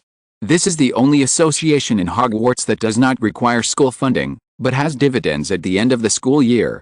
Because of Gilderoy Lockhart, the organization where students practice defense against the dark arts together every Saturday night in the Room of Requirement, also last year, with the support of Lupin, it officially became a defense association. The Defense Association, which is called DA for short, has no basis at this time, which is called Dumbledore's Army Geladors AR. Later, some people dub this association DRE according to the Hogwarts school motto Draen's Nunquadidon. Then Draco Malfoy was beaten with a sack. In these student associations, there are also various exchange meetings. For example, Zhang Su single-handedly supported the Muggle Research Exchange Conference developed from the Muggle Reading Exchange Conference. Thanks to the efforts of Zhang Su, the exchange meeting not only exchanged books, but also began to involve film and television documentaries. After Zhang Su's classroom and after-school indoctrination, students from wizarding families in Hogwarts now began to face up to the development of Muggle society. There was once a student of the Snake Academy who made a speech that discriminated against Muggles, and was blocked by the question, "Can wizards reach the moon like Muggles?" In addition to these, Hogwarts also has table tennis clubs, music clubs, art associations, film associations, and other groups composed of various enthusiasts. Among them, the Film Association recently made a big news. The association, which was established after Zhang Su played a short film about the Basilisk War last year, spent almost a year shooting a movie that reflected the Basilisk War. Except for the villain Lockhart, who is turned into his appearance by Professor McGonagall, all the characters are played by himself, including the basilisk that is put on the dinner table at the end of the movie. Now that the film has been produced, Zhang Su, who participated in the post-production, feels that if the film is screened in the Muggle world, the box office will not be too bad. The goal of the Film Association this year is to make a magical version of The Ghostly Love, with a headless Nick as the leading actor. Just as the students were sitting in full swing for various preparations, a notice on the bulletin board broke the peace of Hogwarts Castle. Triwizard Tournament representatives from Boxburtons and Durmstrang will arrive at 10 p.m. on Friday, October 30th. The afternoon class will end half an hour earlier. This means that Hogwarts Castle cleaning will start tomorrow, Saturday. Hogwarts Castle is divided into 28 areas by the Student Union, and each area is cleaned by a certain grade of a certain college. The 24 prefects of Hogwarts and the 4 captains of the Quidditch team temporarily entrusted with important tasks are each responsible for the command of an area. The 2 presidents of the Student Union were in charge of the overall coordination, and they went back and forth in the area where the lower grade students were responsible as firefighters. Many of the first-year students clearly failed to master the spells required for cleaning, and they had to rely on buckets, mops and rags to clean the armor in the hallway. Filch kept pointing and pointing beside these students, and filled the students' buckets with a clear spring-like water spell from time to time. At this time, Zhang Su was decorating Hogwarts Castle with other professors. In addition to the interior of the castle, he is also responsible for adding lighting effects to the outside of the castle. There are also ice and snow castles and gardens by the lake. He has to be responsible for the repair and decoration work here. Chapter 148. After the cleaning of all the teachers and students in the school, Hogwarts Castle has a new look inside and out. Some of the original dirty portraits were all washed clean, and the armor in the corridor was wiped so that it could be used as a mirror. In the anticipation of the students, October 10th has arrived. When the students went downstairs for breakfast that morning, they found that the cafeteria had been renovated overnight. Huge silk banners hung on the walls, each representing a Hogwarts house, Gryffindor with a golden lion on a red background, Ravenclaw with a bronze eagle on a blue background, and a yellow background, Hufflepuff with a black badger, and Slytherin with a silver python on a green background. Behind the teacher's desk hung the largest banner with the Hogwarts emblem, a lion, eagle, badger, and snake joined together, surrounded by a large letter H. Throughout the day, there was a joyful mood of anticipation in the air. In the classroom, no one was paying attention to the lectures. Everyone thought that the people from Boxburtons and Durmstrang were coming tonight. After Zhang Su arranged the homework for today's Muggle Studies class, the bell rang for the end of get out of class half an hour earlier. When the bell rang, the students rushed back to the dormitory, put down their school bags and books as ordered, put on their cloaks, and rushed down the stairs in 3 steps at a time to the gate of the castle. The deans of each college are organizing students from their own colleges to line up. The line of students started from the Basilisk Fountain and went all the way to the gate of the castle. It was a clear, cold, crisp evening, night was falling, and a white, translucent moon was already hanging over the Forbidden Forest. Seeing that the students were all lined up, Zhang Su cast his eyes on Dumbledore beside him. After Dumbledore nodded to Zhang Su raised his wand in his hand. The next moment, a half-meter-high water column spewed out from the Basilisk Fountain. Amidst the exclamation of the students, Zhang Su waved his wand again, and saw Hogwarts Castle instantly shrouded in golden lights. Against the background of the lights, The entire Hogwarts castle looks gorgeous and heavy. Next, the 4 ice and snow castles near the lake also lit up in the colors of their respective colleges, but the ice and snow garden on the side was still dark. Just as the students were discussing excitedly, the sky began to darken. Under the night, the light from the brightly lit castle reflected on the excited faces of the students. Wizards can't help showing off when they get together, and the headmaster and professors of Hogwarts are no exception. From the very beginning, Dumbledore handed over the work of receiving IAO to Zhang Su, who always had fantastic ideas. After some thinking, Zhang Su formulated a series of invisible show-off plans that spanned the entire season of the Triwizard Tournament, and finally got the approval of Dumbledore and other professors. At this moment, Dumbledore, who was standing in the back row with other professors, yelled, "Ah, if I'm not mistaken, Boxbutton's representative has arrived soon." Everyone discovered a huge powder blue carriage pulled by 12 golden-haired and silver-maned horses with wings in the night sky. At this moment, a wide and long blue-white light band lit up on the grass outside the castle. With a loud noise and a tremor, the huge carriage landed in the light belt like an airplane landing on the runway. As soon as the carriage landed, the light band on the ground shrank into a circle of light 2 or 3 meters wider than the carriage, and the light became softer. When Mrs. Maxim stepped down from the golden spiral staircase of the carriage, Zhang Su, who was in charge of controlling the landing field, went up to meet her. "Welcome to Hogwarts, Madame Maxime." Zhang Su bowed slightly to Madame Maxime and said, "Professor Dumbledore has been waiting for a long time, please follow me." "Nice to meet you, Mr. Zhang." Mrs. Maxim shook hands with Zhang Su. "Please lead the way." After Zhang Su smiled at Fu Rong, Tanya and Gabriel, who kept waving at him as soon as they got off the carriage, he led Mrs. Maxim and Boxbutton's representatives towards the gate of the castle of Gwars. Mrs. Maxim saw Zhang Su's small movements, smiled and said nothing. When Zhang Su stepped out of the light circle around the carriage, a footprint emitting a soft blue-white light appeared under his feet. Soon, this footprint expanded into a 2-meter wide light path. As Zhang Su led Boxbutton's people forward, the light path under his feet also extended from the carriage to the front of the basilisk fountain. When Zhang Su led Mrs. Maxim and the student representatives onto the small bridge in the middle of the basilisk fountain, the fountain that was just spouting water suddenly seemed to be boiling. The water column in the fountain is fully powered at once, and under the action of the red light in the pool, the stuffed basilisk in the fountain and the statues of the 4 students seemed to be surrounded by blood and flames. A dim green light appeared on the body of the basilisk specimen, and it looked very hideous against the fountain water column emitting red light around it. A water column of green light exuded from the basilisk's mouth, like the Avada Kedavra, sprayed towards the student statue on the opposite side of the small bridge. From the top of the magic wand of the student statue, on the other side of the small bridge, jets of water emitting golden rays shot out at the basilisk. The sudden change caused the students of Boxbutton's to exclaim incessantly, and many of them pointed at the basilisk specimen. Zhang Su also heard Gabriel's voice. "It's delicious" behind him.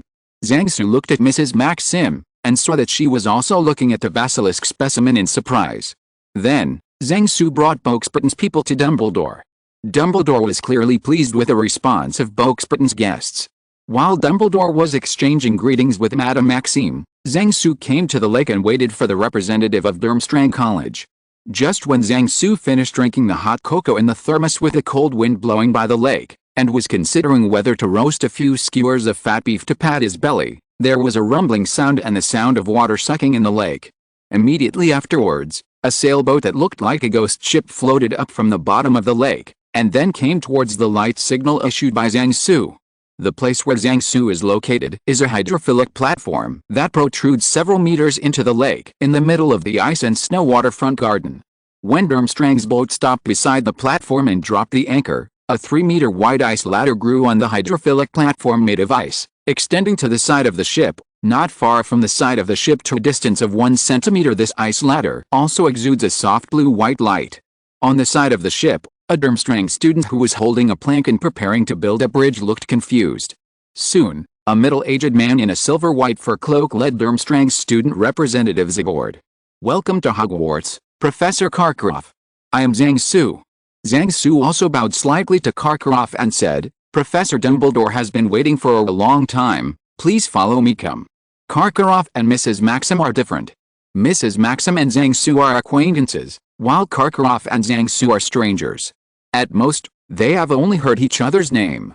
So Karkaroff just nodded to Zhang Su, and walked towards Hogwarts Castle under Zhang Su's leadership. Unlike when he showed Boxburton's representative the way just now, when Zhang Su led Durmstrang's representatives through the ice and snow garden that was originally dark and blind, the entire garden centered on Zhang Su. An array of light turned towards the garden. Spread around. The students of Durmstrang, who were walking in the middle of the garden, looked in amazement at the white radiant road on the ground and the various flowers, plants and trees made of ice and snow flowing around them with streamers of red, orange, yellow, green, blue and purple. Amazed again and again. When Zhang Su led Durmstrang's representatives through the basilisk fountain, they screamed even more. Having studied black magic systematically, they naturally know what such a long and thick basilisk represents better than Boxburton's students. Dumbledore nodded to Zhang Su with satisfaction. The 1,000-year-old basilisk is not a big-budget product the size of a washing machine drainpipe in Zhang Su's farm. This kind of powerful and rare magical animal can be encountered but not sought after. The students of Hogwarts killed such a piece and placed it in the castle, which can be described as full of force. When Zhang Su brought Durmstrang's representatives to Dumbledore, he found that Boxburton's men were still standing in front of the castle gate. After Zhang Su stepped back, he stood behind Dumbledore. After exchanging pleasantries, it was time for the principals to post about their students, just like a group of parents posting about their babies. Karkaroff played the card of Victor Crumb, the seeker who shined in the Quidditch World Cup, and then Dumbledore pulled out Harry Potter, the famous European savior, and the two sides were considered a tie. Period. Mrs. Maxim, who was standing aside, felt heartbroken. Her school did not have such a prestigious international student. Originally, she could call Fleur to embarrass the two little boys, Harry Potter and Victor Crumb, but the big cabbage in the house was raped by a Hogwarts pig. People are more popular than dead people. At this time, Zhang Su, who was standing behind Dumbledore as a professor, suddenly discovered a new world. He saw Crumb's eyes constantly glancing at Boxburton's students. Zhang Su followed Crumb's gaze and found that the person Crumb kept glancing at was Dongia standing beside Furin. Zhang Su, who had discovered a new world, reminded Furin and Dongia with his eyes at the same time, making them notice Crumb. Tanya, who received the signal, glanced at Crumb, who turned his head blushing. Then Dongia glared at Zhang Su and Fu Rong, who had a smirk on their faces, and couldn't help them as a couple for a while. Chapter 149. This chapter is recommended to read after eating. Unlike Hogwarts, which is located on an island, Boxburton's and Durmstrang, which are located on the European continent, not only enroll students from their own countries, but also enroll students from other nearby countries. Many of the representatives from these two schools are students from outside France and Germany. Tonight, the Hogwarts dining hall welcomed students from many different countries, which can be seen from the dishes on the table.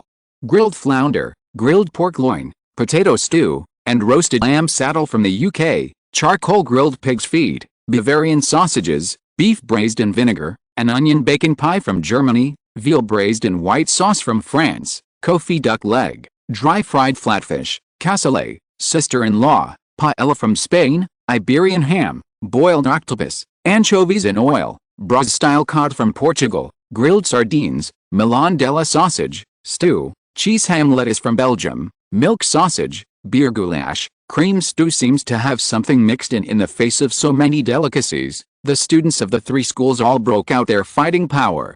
They couldn't stop their hands and mouths, and there was less chatting between the students. These students did not include Zhang Su and the others. Needless to say, French cuisine. Fu Rong, who was sitting next to Zhang Su, said that the level of the Hogwarts kitchen was a little worse than her own in this regard. Zhang Su trusted Fu Rong. For British dishes and dishes from several other countries, Zhang Su can go to the kitchen to ask the house-elves to order food at any time, and just send it to the office when it is ready. This is a professor's privilege, and Zhang Su used it a lot last year.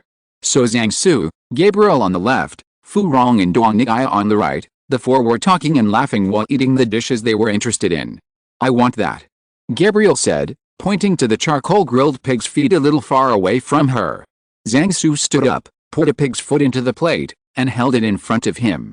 Then Zhang Su cut the fist-sized pig's feet into fleshy pieces with Shenfeng pig's knuckle cutter Wuang, and handed them to Gabriel. Suddenly, Zhang Su felt a shiver. Feeling this, Zhang Su looked at the professor's chair and found that Snape was staring at him. Snape's face was as cold as liquid nitrogen. Looking at the pig's feet in front of her, Gabrielle felt that it was a bit too much. Gabrielle picked up the fork and divided 2 slices into the plates in front of Zhang Su and Zhang Chu, who were sitting on both sides of her. Then he took the pig's trotter plate, jumped off the chair and came between Furin and Tanya, and gave them 2 slices each. Tanya hugged Gabrielle and sat on her lap, and kissed her right cheek with oil with her oily mouth. "Gabri, how is Zhang treating you?" Tanya asked Gabrielle. "My brother is very good to me," Gabrielle replied. "Then you and your sister marry Zhang, okay?" Dong Naya asked again. "Sister Tanya, will you marry my brother with me and my sister?" Gabrielle asked Tanya. Zhang Su's heart was full of bullshit at the moment. Did he love his sister-in-law for nothing? Where can I find such an excellent sister-in-law? Enduring the pain in the toes of his right foot, Zhang Su served Gabrielle a bowl of her favorite bouillabaisse and placed it in front of her. Gabrielle, who ran back to her place from Dongnia, put her oily cheek kissed by Dongnia on Zhang Su's, rubbing half of Zhang Su's face with oil. "Okay, now Sister Tanya has kissed brother too," Gabrielle said. Zhang Su took out his handkerchief to help Gabrielle wipe off the oil on his face, and then while wiping off the oil on his own face, he planned to get some from Madame Pomfrey after the banquet. "Medicine, otherwise my right foot will be abolished." Then Zhang Su took a piece of baked onion bacon patty that was golden in color and full of aroma and put it in front of Fu Rong. Fu Rong nodded in satisfaction, and at the same time put away Zhang Su's right foot. Zhang Su packed a bowl of paella for himself, and chatted with Fu Rong while eating. "Compared to seafood rice, I still prefer seafood porridge," Zhang Su said. "I know you like light flavors. When I was on vacation in the South China Sea last year, the freshly fished conch and sea prawns were the best. They are delicious without any seasoning," Fu Rong said. "I'm ashamed to say that I was full on the first day, and I carried you back home, which made everyone laugh," Zhang Su said. Then Zhang Su was kicked in the calf. "This milk sausage tastes good," Furin said as she came back with a few sausages. "I heard that sliced and fried with apple slices, it tastes good. You can try it when you get home," Zhang Su said. After finishing the paella, Zhang Su put back a bowl of stew. Portuguese stews are really rich. Sausages, bacon, carrots, celery, and potatoes are stewed together, and the taste is so good. Zhang Su sighed while eating. "Do you like to eat this way?" Fu Rong asked. "Sometimes when I'm alone at home and I'm too lazy to think about what to cook, I'll take some of the stock in the refrigerator and stew together," Zhang Su said. "Sometimes the stew is delicious, and sometimes because I can't it's a waste of food, so you have to bite the bullet and finish it." After talking about a few dishes on the table, Zhang Su changed the subject. "What are your plans for tomorrow?" Zhang Su asked. "Register early in the morning, and then free activities." Fu Rong said to Zhang Su with a smile, "I heard that there are many interesting activities at Hogwarts. Mrs. Maxim suggested that we participate more." "That's good." Zhang Su nodded. "Let's go pick chestnuts tomorrow morning. There is a chestnut forest next to the Forbidden Forest, and it's just ripe now. In the next year, if you want to eat chestnuts, you only need these few days." "Okay," Fleur replied. "Tomorrow afternoon is the premiere of the first film made by the students of Hogwarts. We can watch it together," Zhang Su continued. "What kind of movie?" Furin knew movies, and Zhang Su often took her and Gabrielle to watch them during the holidays. "It's a movie about the battle with the basilisk. I think it's pretty good," Zhang Su replied. "Then we must go and see it." Fu Rong nodded and said. "By the way, is the class you and Gabrielle are taking here settled?" Zhang Su asked. "It's all confirmed," Fu Rong replied with a smile. "I specifically took the Muggle Studies class. Well, if you don't finish your homework on time, you will be punished by the professor." After Zhang Su finished speaking, he opened his mouth and took a piece of sausage that Furin handed to his mouth with a fork. "Be careful, you two." At this moment, a voice rang in the ears of the two of them. "Believe it or not, I will immediately add a prohibition of feeding in the cafeteria to the school rules, and, points will be deducted for violators." As soon as Zhang Su heard the voice, he realized that it was sound transmission into secret art. In Hogwarts, there are only 2 people who know the spell, including Zhang Su himself. Zhang Su looked at the professor's seat and found that Scarlet was staring at him. Chapter 150 Dumbledore, the Goblet of Fire is not for you to play. The banquet was a success, and the guests from all over the world ate very happily. When the snacks on the table disappear, it means that it will enter the time for the leader to speak. Dumbledore first introduced Barty Crouch, Director of the Department of International Cooperation of the Ministry of Magic, and Ludo Bagman, Director of the Department of Sports and Sports of the Ministry of Magic, two officials from the Ministry of Magic. Dumbledore then showed the students the Goblet of Fire used to select the champions. The Goblet of Fire is a large, rough-hewn wooden goblet, and the cup itself is inconspicuous. Zhang Su felt that the radish carvings he made when he was practicing Shen Feng Wuang were even more beautiful than it. However, as the saying goes, if a mountain is not high, it will be famous if there are immortals. Water does not have to be deep. When a blue-white flame dances inside a cup, let alone a wooden cup, or a disposable paper cup, it can show how extraordinary it is. The Goblet of Fire has a long history, but there are different opinions about its origin.